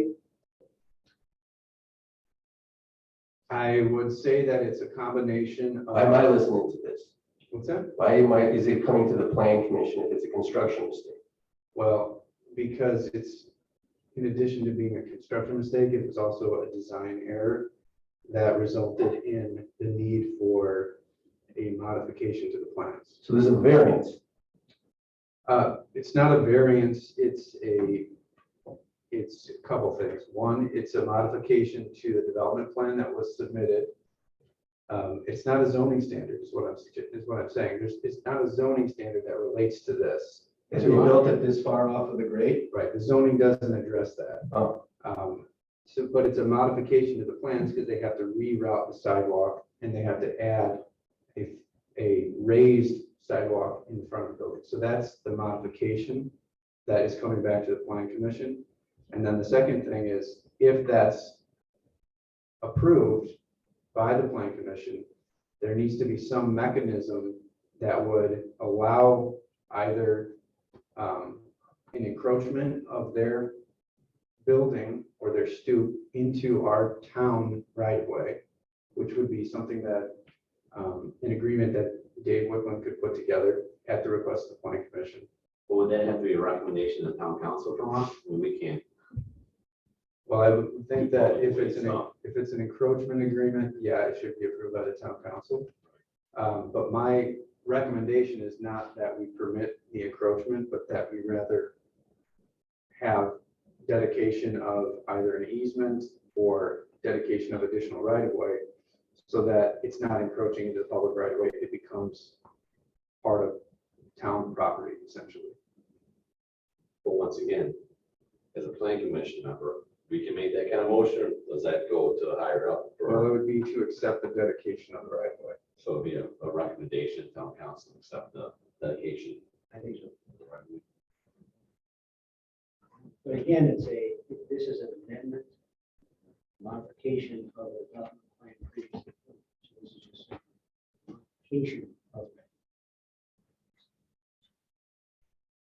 it. Is this 80? Excuse me for that question, Mr. Chairman. Absolutely. Is this ADA compliant? How's before my, Yes. so how does somebody in a wheelchair get to this? So there's a stairway on the west side here, and then there's a ramp that's ADA compliant on the east side here, leading to the sidewalk. I could see the stairs, I couldn't see the ramp. Yeah, it's right through here.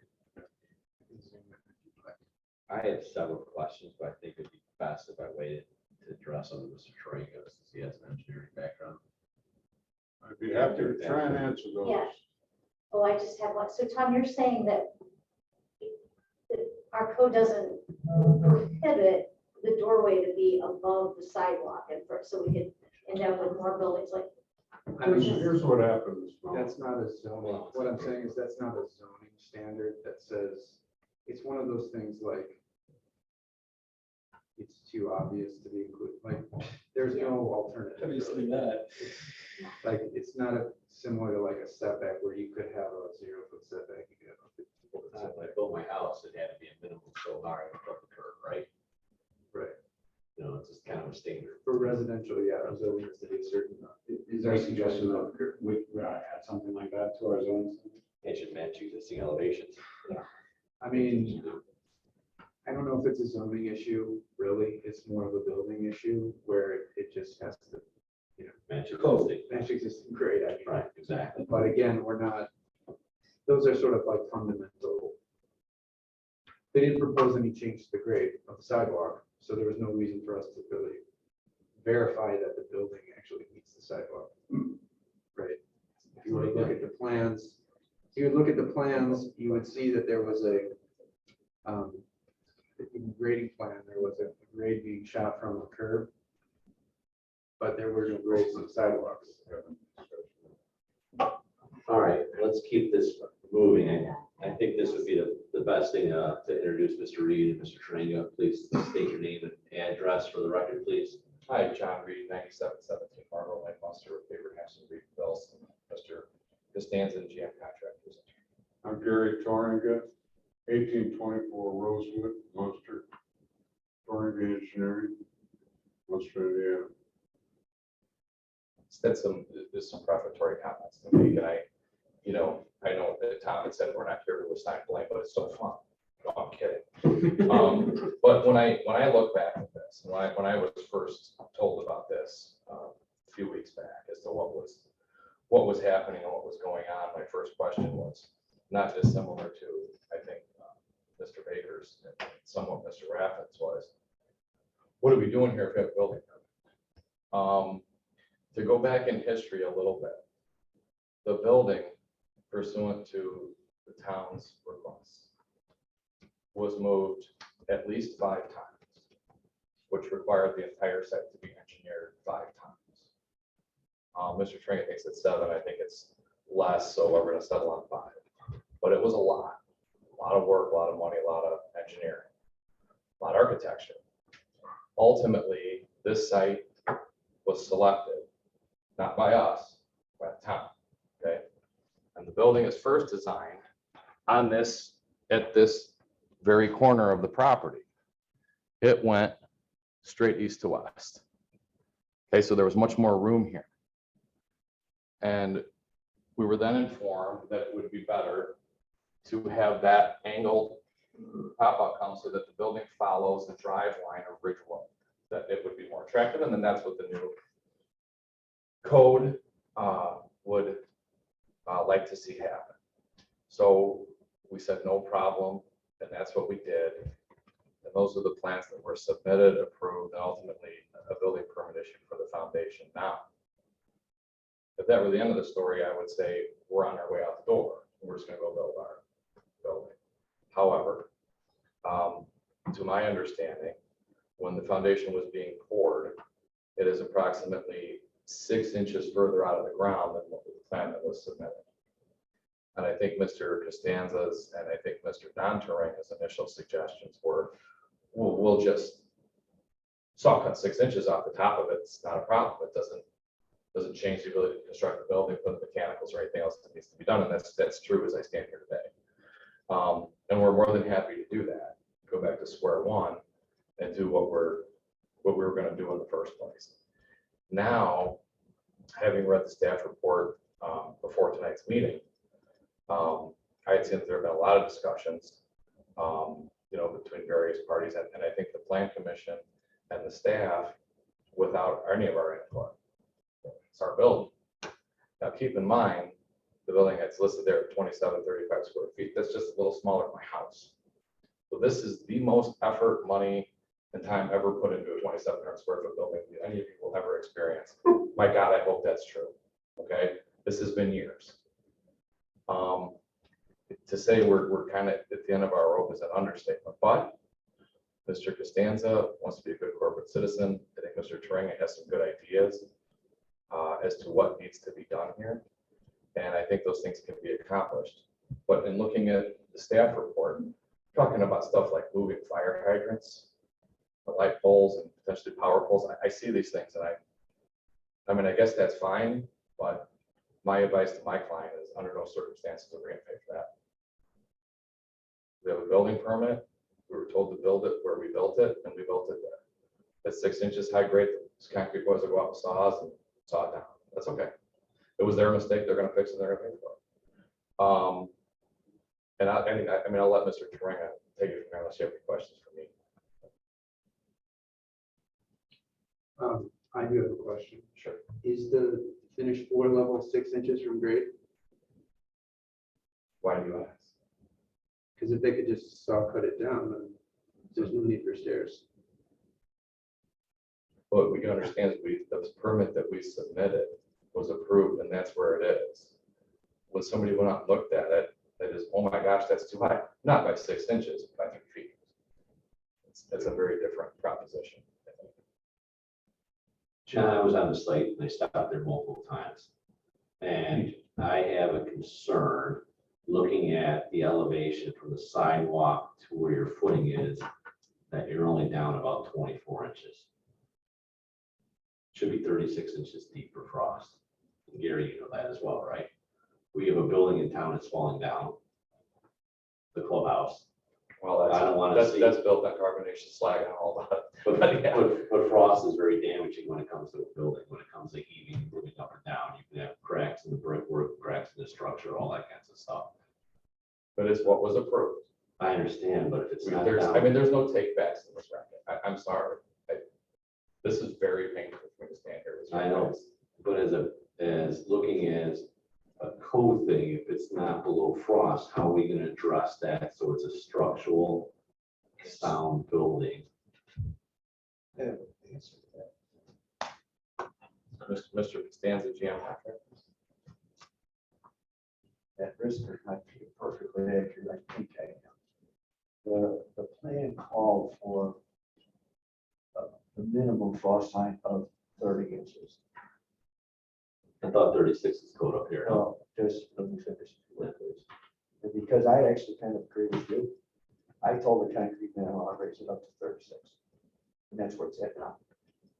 Now, when they said it's, I'm gonna call Mr. Thornga, they said that my concrete man made a mistake, and I made a mistake, right, something was the heck wrong. Problem, I talked to Mr. Vanderwood, they said I could, instead of cut the top off, which I can do, and I have no problem with that.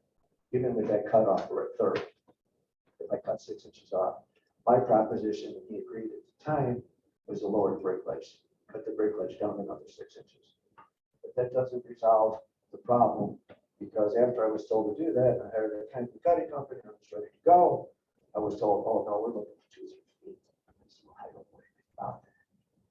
But for frost, if we sit now, almost positive, we're at 36. And if I cut 6 inches off, we're at 30, which is the minimum I'm told by the architect, Mr. Ron. If I don't cut it, I just lower the brick ledge, then I'm back to 36, which is what I'd like to keep, because I agree with you. Most of the stuff I go like 42 and 48. So all we do is 42. I agree. Well, Mr. Rowan threw it, he was using bare minimums, he swears up and down, the code is 30, I'm at 36, and that's how the 6 inch mistake happened. Maybe partially my own fault. But the 6 inches is not relevant to the real problem, is it? Really? If I cut it down 6 inches, are we good to go? Answer is no. Answer is no. That's the, You still, you mine's not, but. still have a 3-foot drop from your Well, floor to I- the sidewalk, I that's the understand. problem. And then But it's Mr. all- Costanza, Yes, sir. when you look at the brick ledge, and I don't know what your finished grades are around the building. But when you're looking at your renderings that are building, we're looking at the building showing all stone and brick. We're not looking at 2 feet of foundation sticking out as a design Well, in the town of Munster, right? I mean, and I've done brickwork all over the place where we do step downs at brick ledges after the property You falls. can't step the foundation there because there's no crawl space basement. But I agree with you. It's surprising to me as it was to you. Right. When I first got a call, they said that foundation looks high. I said, well, the concrete forms are still on it, but the concrete is down in the form, And when they pulled it off, I agree, this thing is too high. How that all occurred, I don't know. I went by everything that was approved by the town, everything that was approved and written off by the town engineer, went to the state, went to the city, got my phone. So what I'm trying to clarify, the 6 inches, there's no problem, or brick ledge, cut it down, it's still within frost line, I'm told. That's not the problem. The problem is the darn thing is still high relative to that sidewalk. I agree with what you're saying. I just didn't have anything to do with it. And I was told initially, I had the concrete cutting company going out there and I canceled them. I was talking to Mr. Vanderwood, he says, I'm all in agreement, lowering the brick ledge 6 inches. I said, fine, because I'd like to keep it, at least high where I just landscape and get dirt up against it, because I was more concerned about the frosting than normal, because it's on the corner, it's looking at the north wind, it's looking at the west wind. I was very concerned about frost. But to repeat myself, I won't say it anymore. The 6 inches is the problem. That's not the problem. Just to clarify, the conversation you had was with Glenn Rhodes, who's a building inspector. That's correct. And I called you too. We didn't speak. Oh, I'm sorry, you're right. I'm sorry. I apologize. Mr. Torringer spoke to you, conveyed to me what you said, that I have no problem with just cutting the brick ledge down 6 inches. I said, what are you telling me, what you want me to do? I don't like to give up the frost safety, but whatever you tell me, I'm in. I'll do it. But I don't, and I repeat again for the fourth time, that's not the problem, because 6 inches is not. Gary, does this building have enough coverage for frost? if you went out there, if I brought you out there as a surveyor, we shot the existing grades along the concrete foundation, are we gonna have enough coverage to cover that footing to make sure it's below frost? The proposed grades that you have around the perimeter, you have to match the existing sidewalk because that's a grade. What we have here, we're talking about many things, but we're not really talking about the problem. The problem is that the original grade of the building, finished floor, which is the key to any building, the finished floor grade. That finished floor was put there because of surrounding properties and surrounding elevations and the ability to drain from this building into the parking lot and get this detained. The elevation was planned at 622. The elevation of the building as it will be completed will be at 622. With some cutting of the foundation for the brick ledge, that may or may not be something that has to do with architecture, but it certainly doesn't have anything to do with engineering. We did not do anything with the elevation of the footings. I would simply bow to the architect concerning that. What we have here, however, is an elevation of 622 on the floor of the building. That 622 was fine when the building sat farther back. Now, when it was moved to within 3 feet of the right of way, that 622 makes it too steep for handicap access, and that is my problem. The handicap access is not there because the sidewalk ramps from those walks out to the existing walks would be too steep. The sidewalk ramps from any place along the building out to the curb would simply be too steep. They can't be more than 5% grade. So it seems like we didn't take the data from the sidewalk and the curve and translate it to the finished floor, the elevation of the building. There isn't much room. Yeah. There's much room, Roland, and it just won't fit. So from my standpoint, I said, okay, what can be done here? And why was that missed? I don't know. Probably because it was moved so many times. It was missed by us, missed by the town engineer. It was missed that when this thing came this close to the sidewalk, the ramps were going to be too steep. Our solution is this, which will work with ADA, American Disabilities Act. We put this walk in front of the building. You got sidewalk ramp on the east side of the building. On the west side, 4 gentle steps down, 6 inches high each, 14 inches wide each, very gentle steps back down to the elevation at the southwest corner of the building. It also leaves room for, from the railroad plans on the west of this building, it makes for their sidewalk, easy for their sidewalk to pass. Let me show you. That sidewalk will come. It shouldn't touch this. This one doesn't, if you want to go to the other one. Just point rather than put your finger on it. Where do you want it? Up. There. Over here. From the point our sidewalk goes down from 621.85, remember I said 622 is the building elevation, come down 1.5 inches or so from there, which is normal, so the rain doesn't go in the building from the sidewalk. Then we go down to 619.85, 2 feet from 6/19/80 to the existing walk is 3.6%. ADA says it's got to be less than 5. Fine, this fits.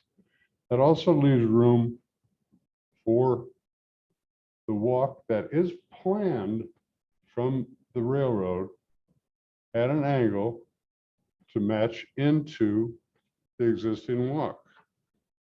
So this plan takes care of access not only from the west, handicapped access from the east, a proper ramp in the front, or a proper sidewalk in the front of proper width that takes care of any handicap, the rolling of wheelchairs, etc., and access into the building. It does not change the elevation of the floor of the building between what was approved and what is still proposed. This will solve the handicap access. Are there any other questions? I certainly attempt to answer them. I'd like to kind of see what the proposed elevations are laid out on the building, so I can see how much that foundations would be stuck out. I mean, is there any way to put some marks and stamp some lines on there to see what the finished elevation, how much of that concrete is gonna be sticking up higher than? Because if you look at the renderings, like I said, John, it shows all brick and stone. It doesn't show me seeing 3 feet of foundation wall sticking out of the ground. On the front. Or even on the Yes, sides. on the front of Well, this. front you won't see as much because you're putting the retaining wall up there, where you're gonna see the 2 sides driving down Ridge Road, right? And how much does that concrete stick out higher than the dirt, landscaping, or whatever you're putting around that building? The other thing, I mean, would the architect want to give a letter of guarantee for 25 years if that building starts to wreck? I guess I would ask that, I mean, isn't that his problem? Well, it becomes our problem too. If we got a dilapidated building now too, right? I guess, I guess I I mean, understand would the your point, architect, but you know, I've- be I've willing got to one put of his those name that on there costs regarding the footing and stuff, you know? Not being. I mean, I think he already has. I mean, the engineers have stamped the plans and the architects approved the plans, and they're all licensed in the state of Indiana. To answer that question now. Right. They stamp it with that professional engineering stamp. That means something. That is- I can understand. Maybe she just have to tell. I'm sorry, folks, but I'm unfortunately almost 72 and I just can't hear the low speak. Oh, okay. Mr. Harris, I guess it was brought up that this has been moved 5, 6, 7, or whatever times, but that, frankly, it's not completely unusual. I mean, you come to the planning commission, this is like going to be the center, almost like the center of town with that train station being right there. It's like, it's very visible. And to Roland's point, if we're gonna see foundation on that side, that's gonna be as much of a frontage as the frontage on Ridge Road, because it's gonna be seen just as much.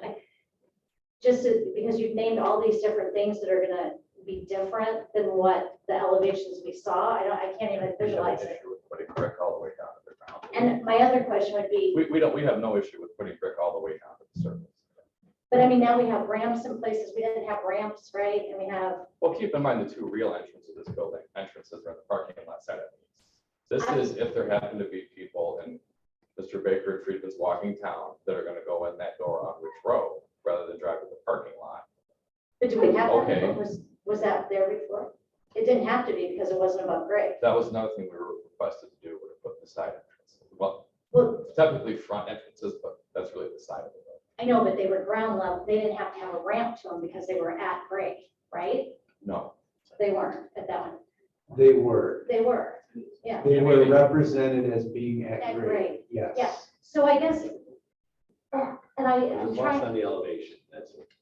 So it's gonna change the look. We went back and forth with how the building looked, that it was really important to us with it being the first new building being right by the train station. We're trying to set a standard. And what I'm hearing is that because it was moved so many times, we couldn't expect someone to get it right. I mean, and I just don't, that's just kind of hard No, Ms. to. Mellon, that's certainly not what I'm saying. I expect my people to get it right every time. It's certainly unfortunate that the 622 in comparison to the sidewalk elevation was not properly looked at. But those things do happen. But then it's gonna be our burden. What we're because we have saying to look about at it changing the plan, I personally have never I've been sitting in that chair 40 years running the joint. I've never had a set of plans go out that had so many revisions that a new line had to be started for revision dates. I've never had that. I understand, and so it may have been somewhat unusual, but to me, that just means more attention needed to be paid to who, I guess, so the question is, could that foundation have been done correctly, given the fact that it was moved up to where it was? Yes, it could have been done exactly according to plan. But would that have solved the handicap access of the steepness of the ramps going out of the building? No, because it was forced to be too close to Ridge Road. Once it got so close to Ridge Road, then the elevation of the floor of the building and the elevation of the existing sidewalk at Ridge Road forced that ramp to go from this, where the building went back here, to this, which is too steep for a handicap ramp. But it didn't have to be poured there. Can I guess I- I'm really. Can I just make one comment? Before you say your comment, point to me where the ramp is at. Is the ramp on Ridge Road? No, towards the, This is here. Oh, no, the No, the handicap ramp. Handicap Keep ramp. talking about. you see, it's out. handicap ramps right here.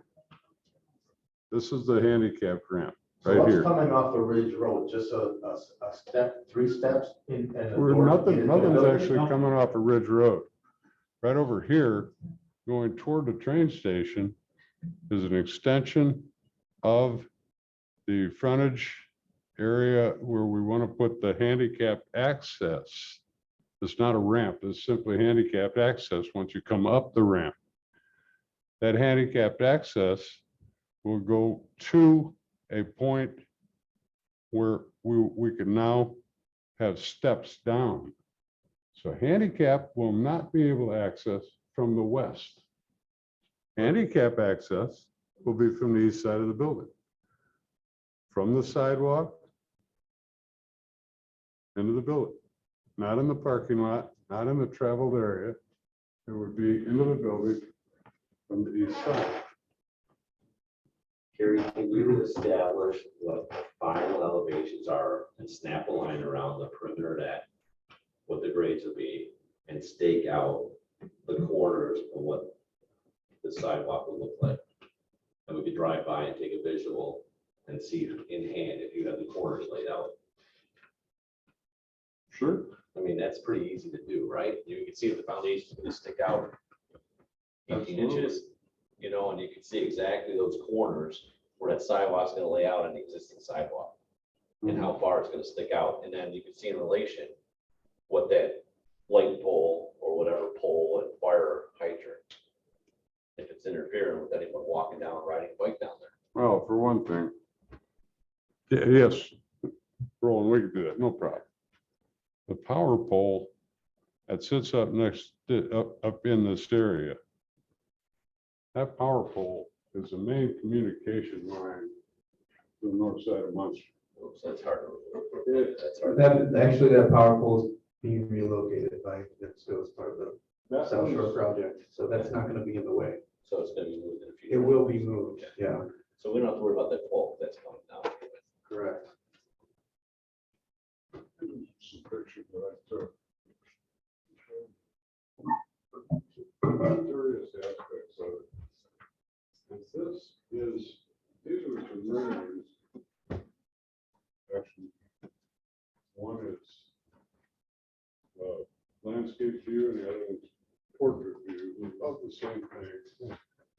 down in Gatlinburg, Tennessee, which shows almost exactly what we want to do. So you got a handicap ramp on one side and a sidewalk on the other. And stuff on the other. And that doesn't have properties that fall off, but like a great. So just to be clear, I sent those photos to Touring Engineering as a way of seeking a compromise. I can't read it now. I said those photos were photos that I sent to Ed Marino. Mhm. Okay, so just, so we're all aware of that. We're trying to come up with a solution. I want to just clarify one other aspect of this conversation with respect to the building location. I think the plan commissioners are all aware that we don't require that buildings be set back 0 or 3 feet from the lot line. In a CD5 zoning district, you can set your building back 15 feet. So to say that we force the building to be 3 feet or 0 feet off the lot line, I think is mischaracterizing the nature of the deliberations that the plan commission had with respect to this building. Did you or did you not? If there was a feeling that I was attempting to place the blame. No, I wasn't trying to place the blame. I'm just saying it got moved so many times, that finally got lost in the shuffle at the end of the day. We're not trying to blame anybody. If I was gonna blame anybody, if I blame anybody for anything, I blame me first. I'm missing the fact that 622 is too high compared to the sidewalk out front. It's my fault. Even though this wasn't even taken under my consideration at the office. This was other people, but I still take the blame. It's fine. We're not trying to blame anybody. I don't mind the proposed solution. I want to make sure that building's sound, so I want the architect and engineer on record to put something in writing that when the brick cracks or things that someone's gonna be liable to make sure that the building's structurally sound. Second of all, I don't want to see all that foundation around the whole perimeter. When I'm looking at the renderings, you can flip through. when you look at the I asked renderings. Mr. Costanza over on the brick right down to the ground. Are you talking about on the south end of the building? Well, all three of it, when I was out there, is only 24 inches below the sidewalk right now in front, you know? Before I lose my train of thought, could I make a comment in reference to what Mr. Underwood said? In terms of it being up close.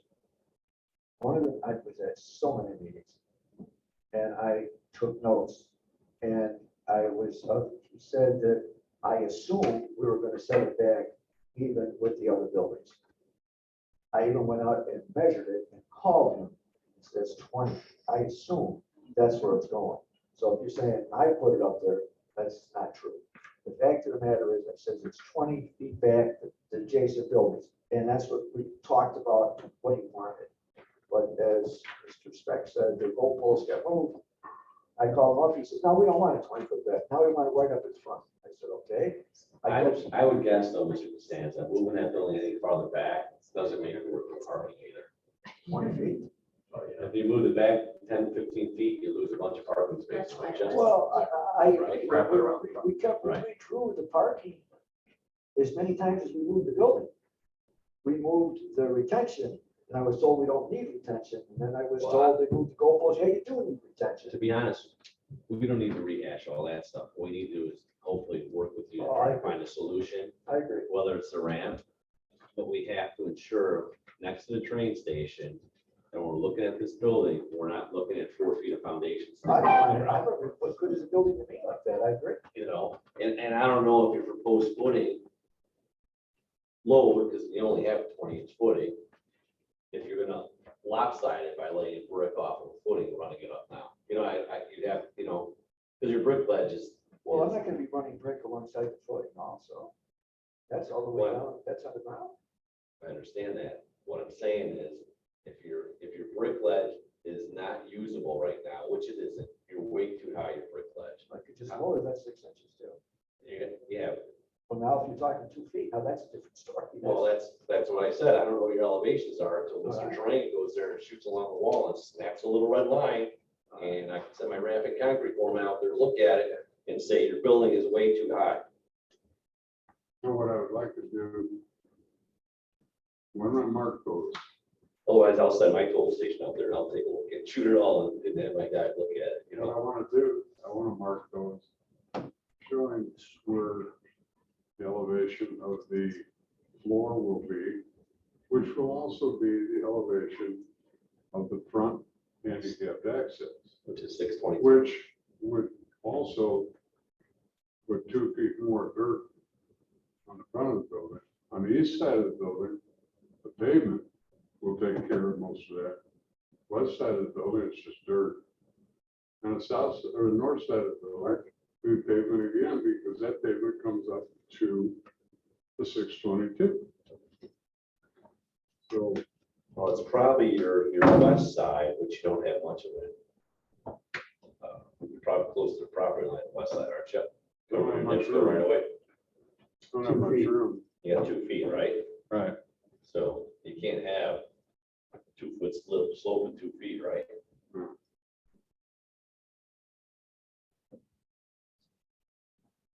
Mr. Chairman, would you suggest, I mean, with the changes, and I'm working with you because of your construction expertise, that we see an elevation so that we can see what it looks The like? architecture wrote something, to Yeah. show what the existing elevation is being built now, what the building elevation is, and what it's gonna look like. We'll I put mean, those So marks put there. that through there, you know. I mean, the And- visual of it, I mean, we need to And see the it is a elevation. concern having. Rendering. Yeah, a rendering. We need to see what it looks like now with these changes, because it does change it, and On the side of the building, I think, Mr. Turinga, what the councilwoman is asking for is a rendering of that south side of the building. So if you're standing across the street at a road, Relios, and you look at it, you have some idea of what that stack looks like. and Is that actually, correct? and all, and the All four four sides, all sides. four sides is a four side building. Well, if your pavement's up to 622 on 2 of the sides, you're gonna blend into it, you know. If the what?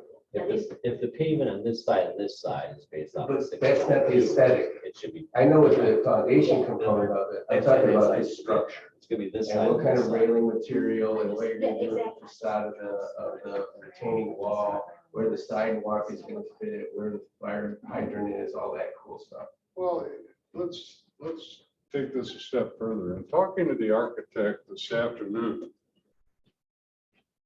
he said there's something that you might want to take into consideration. That is, from the sidewalk in front, as it exists, we'd like to put in grass, of course, going back toward the building, toward the sidewalk access in front. He said, really, at the top, really isn't necessary. You got a total of 2 feet going down from your handicap sidewalk in front of the building to the existing walk out Beveridge Road. If you were to just put in 6 inches of slope of grass, which would want to put in more than that, probably 12 inches at the building, 0 at the existing walk. Nice little landscaped area. Then the handicap access sidewalk has less than 18 inches of fall, and the ADA would only require a 6-inch curb rather than a railing. We think railings at the stairs going down on the west side, you always got to have those. But there wouldn't be any need of a railing in the front. You The know, board might go that way too. so part of the issue with these proposals is that all of these proposals are ways to modify the town right of way, right? And we talked a lot about the width of sidewalks, clear walking paths. If we were to go with, or, you know, permit the suggestion that Gary just described, that would be a grading of the town right of way such that they would be sloping up our our right of way to the stoop area, ADA access, right? So we would be then limited if we ever decided to go in and actually improve our right of way. We'd be limited to just that 5-foot sidewalk that's directly adjacent to the curb. We wouldn't be able to modify that area. We wouldn't have a walkway between that stoop and our existing sidewalk.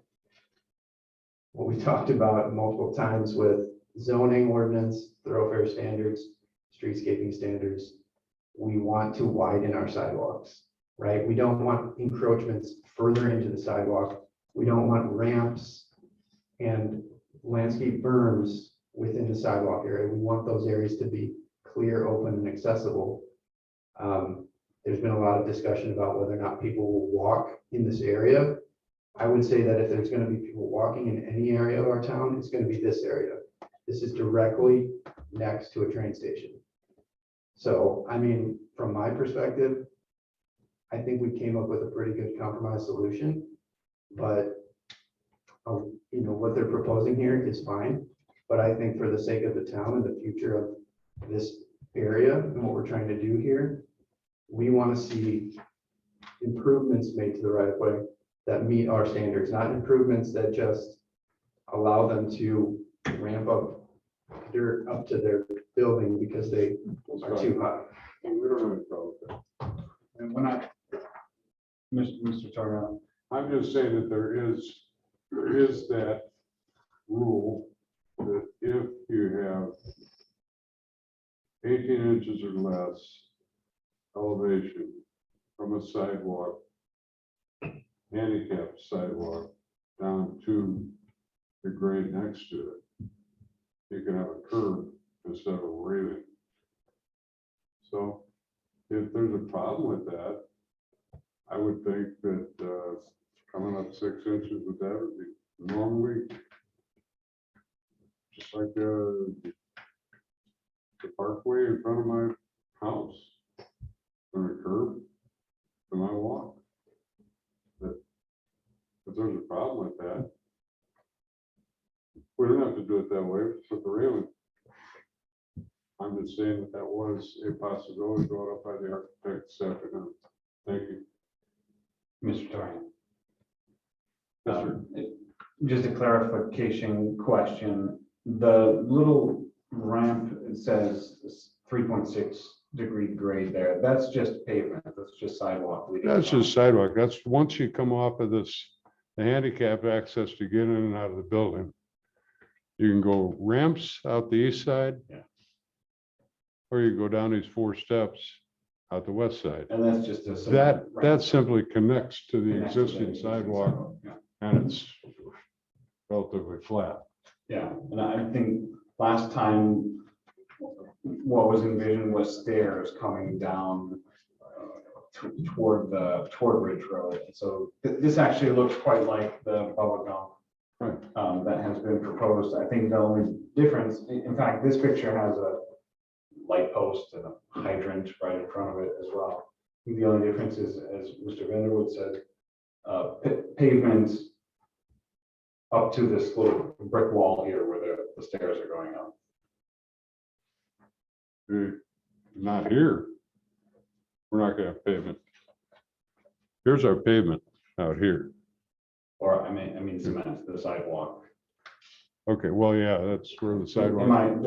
That's where the sidewalk. I don't know, exists right now. I couldn't see that bubblegum picture from here, so I'm not sure what distinction you're drawing, but I think what you said, Tom, was one option would be have this be all cement correct. here. Widen And that the makes, sidewalk. and this makes a nice wide thoroughfare. And that's, I see a hydrant and a light post here. Here's a hydrant, here's a light post, there's a crosswalk. This is all cement up to a brick wall with And 4 steps up. quite a power pole right there. Yeah, and the power pole, which is gonna be moved at some point. I think it's a Right. good solution. And Steve, just to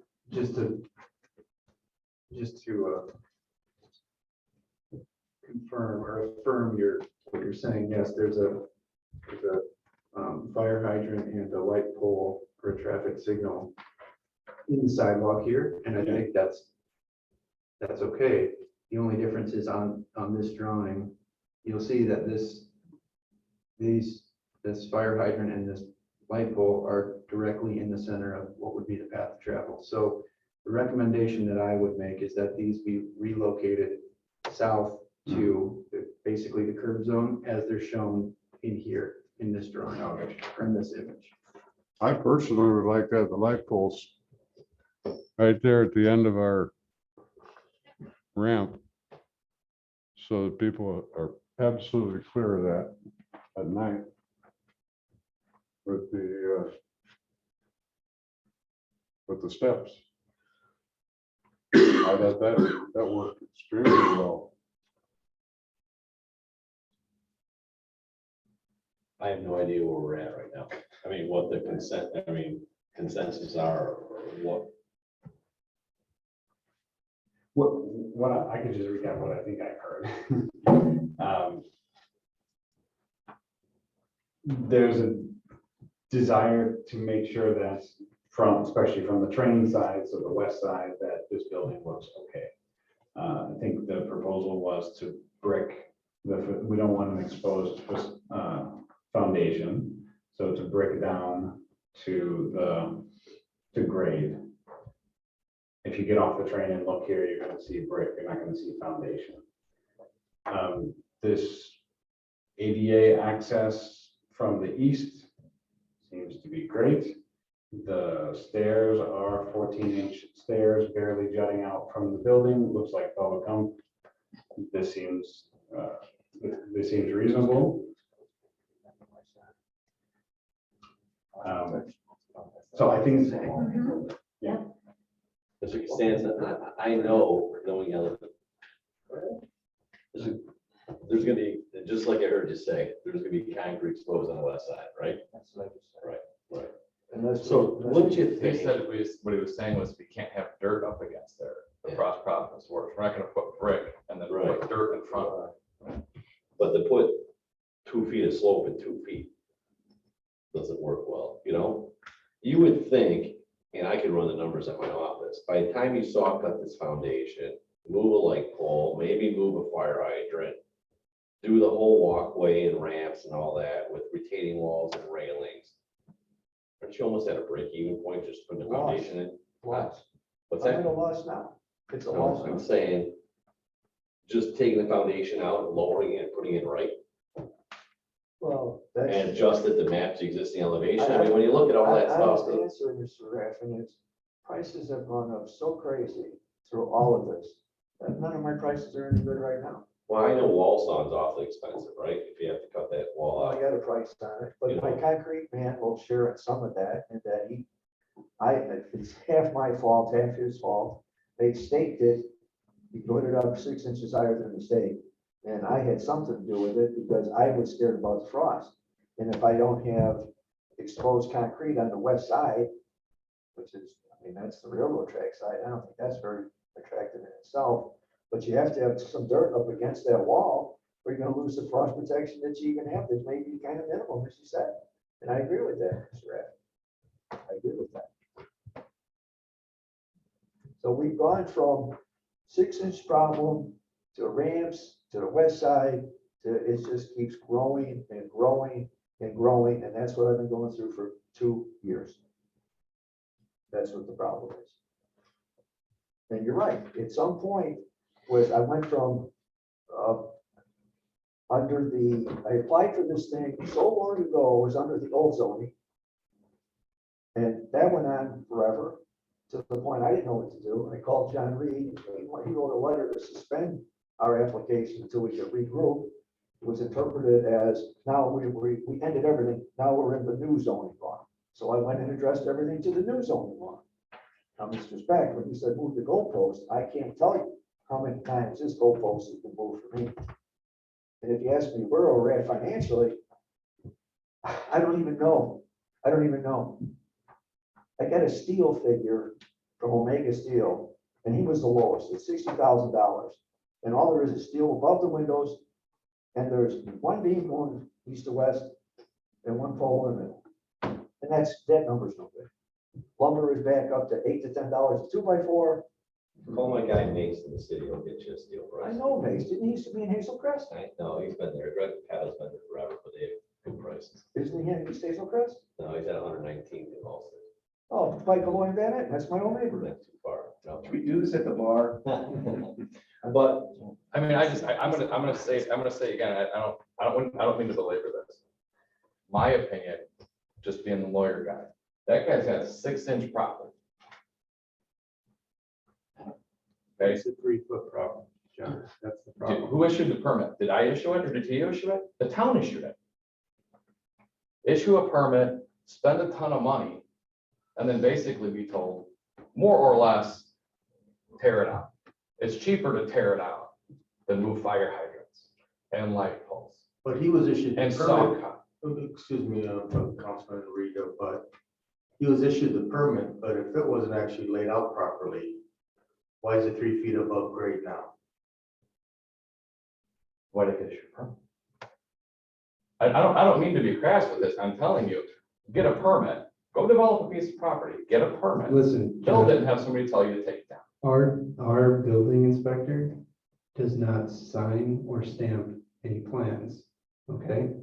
We review them based on the building code, the zoning ordinance. It met that. That's the problem, is that it didn't meet the fundamental aspect of that site. It was designed incorrectly.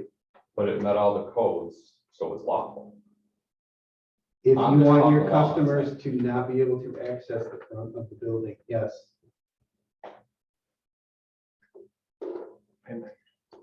I'll just reiterate, we're not suggesting that, I mean, what we're suggesting here is that this plan can work, right? But it's got to work in a way that makes sense with what the town is planning for this area. That's all we're saying. Right, and I agree with you, and I think there is a way to make it happen. My feeling about this that is painful is that I'm not writing the checks. Nobody said, here's writing checks, that guy's writing checks. And as far as he's concerned, I mean, this is, if we didn't have people depending on him to finish this space, he would have walked away for a long time. I never heard about light poles, fire hydrants. Again, that's every time I come to a meeting. I got a And problem. again, Guy, the reason why we're talking about that now is because of what you're proposing. Okay, you're proposing something, we're reacting to it. I just wanted to clarify another aspect of this process. And because I feel like it's being mischaracterized.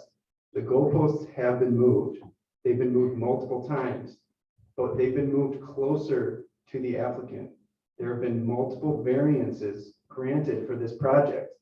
That's a movement of the goalpost, but it's not farther away, it's closer. So, I mean, I don't know why we keep talking about that, because I don't think that's relevant anymore. I think we just need to find a solution here. It doesn't sound like we're gonna get to a solution tonight. Because I think Mr. Raffle wants to see some line. Proposed elevations. Elevations, so I mean, The architect should be involved in this meeting, because he's got some liability if that thing's not below frost. Well, I mean, I would Yeah, suggest that we stake everything, shoot everything, snap the lines that you want to see snapped, come out here with the engineer, with the architect, with the builder, with you, with me, and if you're happy, I hope everybody else is gonna be happy. And Tom and whoever else in town, I mean, that's fine. But I don't want to get caught in another, 4 to 6 month whirlwind in this one building. The sooner we can get together, the quicker we'll get this done, but I know it's not gonna get resolved tonight. Because I'm not, I mean, this doesn't. You gotta wrap your head I around it. can't wrap around. You gotta I can't look at wrap around- And, they're telling me that people are gonna be getting off the train and they're gonna be seeing foundation, that's the first thing they're gonna see, that doesn't make any sense to me, so. I wouldn't be willing to move forward with this at any point tonight, so. Well, the first thing they're really gonna see is the Safeco station, so, but Well, that won't be there forever. I mean, I don't think those boats are going anywhere. well, But no, I understand what you're saying. I mean, I don't want to, and Mr. Costanza's never walked in anything, say, you want this kind of brick or that kind of brick or more of this, or change the elevations on the front. He's probably doing all that, all masonry, is no problem. there's no issues with that. It's just, you know, you can't build a 2,700 square foot Taj Mahal either. That's one. I think we can, if we put that, you know, into action and we get all the principal parties out there and do all the measurements and lay it out. And if it satisfies the one, well, there's a couple of cats up there that do a whole bunch of construction. Mr. Baker has his hands dirty, but he builds a lot of stuff. If that's to your satisfaction, then we can hopefully reach a point that works and come back in a month and say, this is it, this is laid out, it's redrawn, show from every angle possible, and hopefully get a thumbs up or a thumbs down. But it's critical to make sure that building's sound. Structurally, that's Critical, what? to make sure that building's sound, that it meets a frost code, that we don't have eaving and brick and stuff, right? Because there's an architect that's being sued at Centennial Park, there's an engineer, there's a soil guy, there's a general contractor, and we don't want faulty buildings in town, right? As a general proposition, sure. Any other discussion? Thank you, gentlemen. Let's see where we're at even. I think let's look at that. I think no other business. Nope, that's it. No, Next schedule. we have to appoint members of FLAC. Oh, that's right. Yep, we got a point number of that, right? Who was that again? In the past, it was Stuart, Steve, and myself. But Stuart's not here. We've got a FLAC committee meeting after this meeting. So is there anyone else? who wants to- Motion for Mr. Baker. Decline. It's in Westlake, maybe, Would you want to be black me? it'll be a short meeting. We'll meet once every 4 years. We're in the Sims. All right, I'll nominate Mr. Speck to be the third person of the black committee. We actually need all three.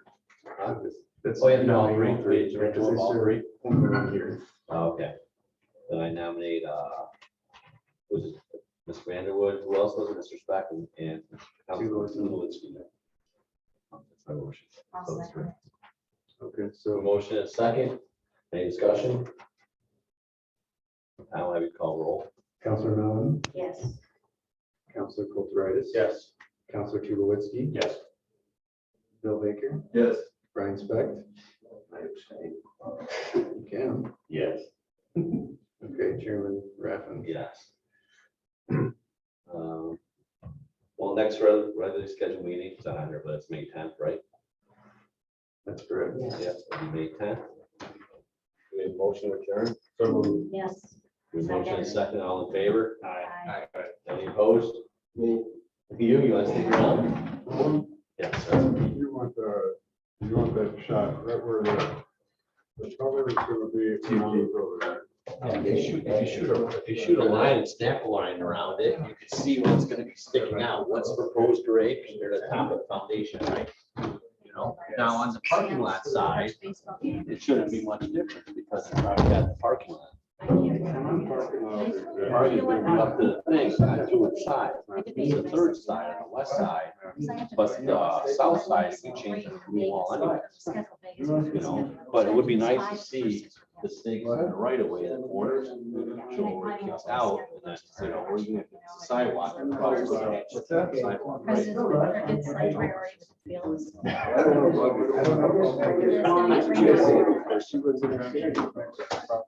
So, biggest pain for now, right, just something to paint, but I mean, that's, is a piece of solution. With the ramp and the sidewalk. Well, I can just tell John Right. And the railing makes it look attractive, it makes just another architectural feature. Right, you know? Yeah, it's so good. You know, just wanna see what it looks like. But the frost, gotta say so. The frost is just. Well. How long is it gonna be there? He says 30, I think. What time is it closed? 42, most of it. All right, That's maybe. probably 42 here. All right, hey Nate, Nathan, I just hope. we are just Oh, we concluding do it 42. We're just concluding the Not plan really, commission meeting. I would and, less than 42. So the room is clearing out, and then we've got 2 people who are gonna stay for the plat committee. I heard two unfortunate souls got volunteered. Yes. Chairman Tulowitzki leave, or Commissioner? I think he had to take a break. That was a long meeting, so. I'm also gonna step out. Can we do this? Right. That's fine. We do it in 2.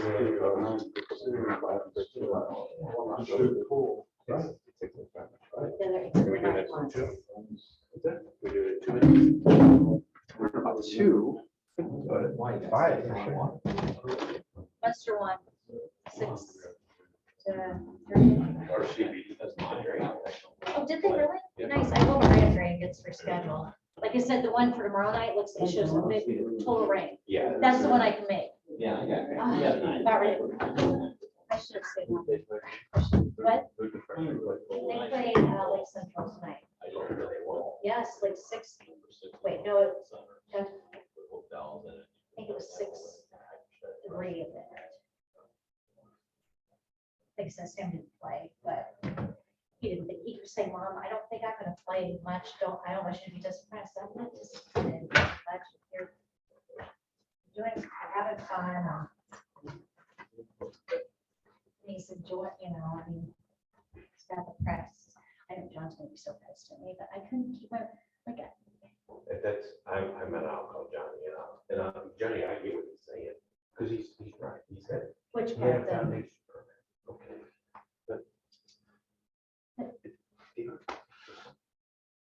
engineering. Right, exactly.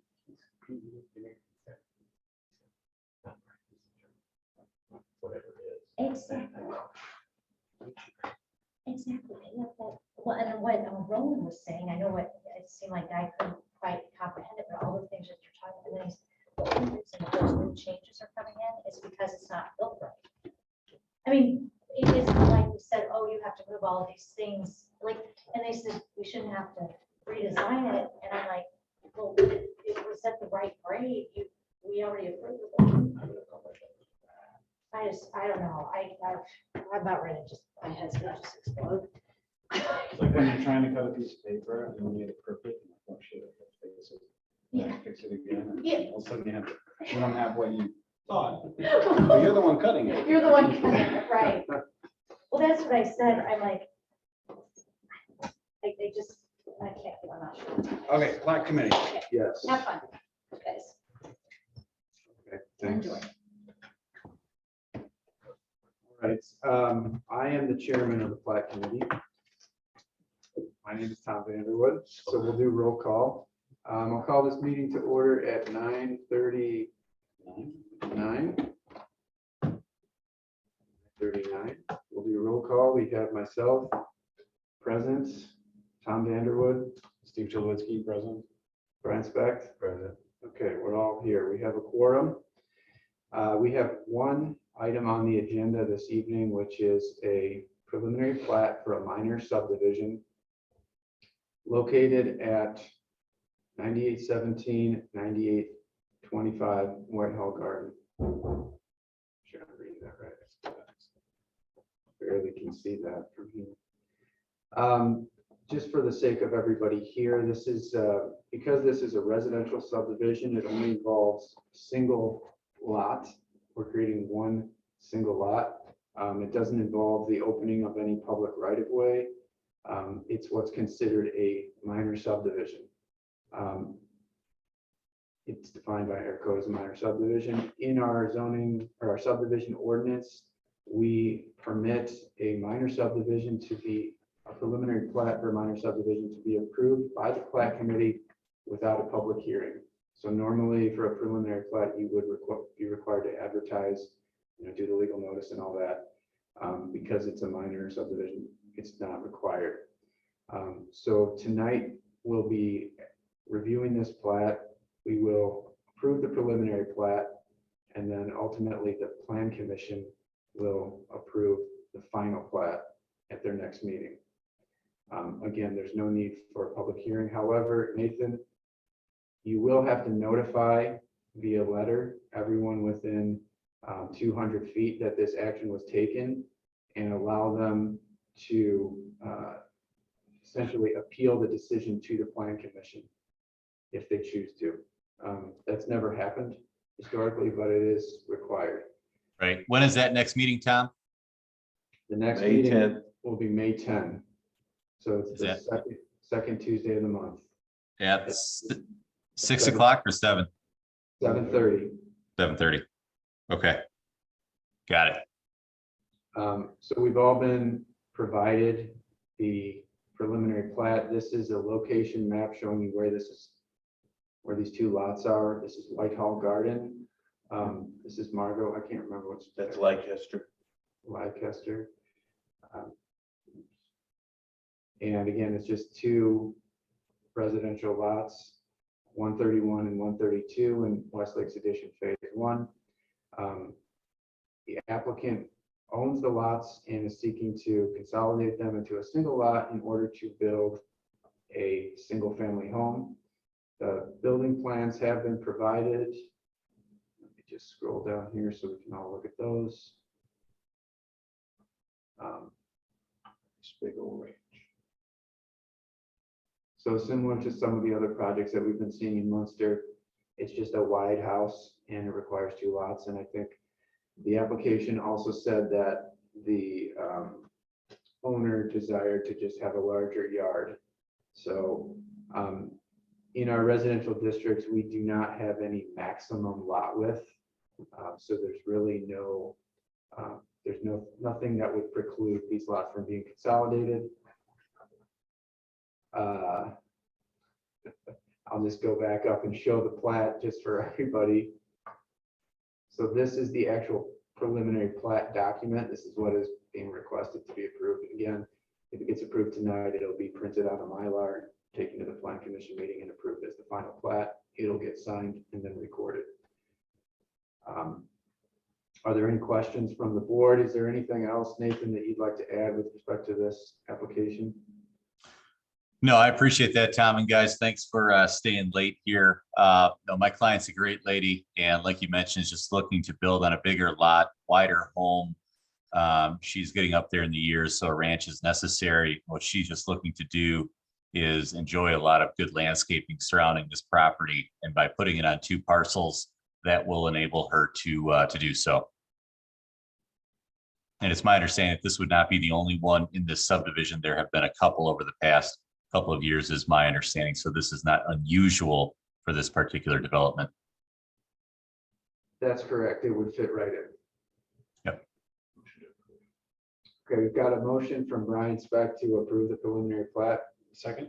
And a second by Councilor Tulowitzki. Is there any discussion? No. In that case, I will do a roll call here. I guess I could call my own vote too, but Brian? Yes. Steve? Yes. And Tom, I vote yes as well. Okay, preliminary plat is approved. I will be in touch with you with some instructions and some language for that notice to the adjacent property owners. Perfect. Sounds good, Tom. I appreciate it. All right. Thank you. Thanks, guys. Appreciate it. Take care. All right, motion to adjourn. So second. Aye. Aye. You gentlemen have a lovely month. All right, you too. You too.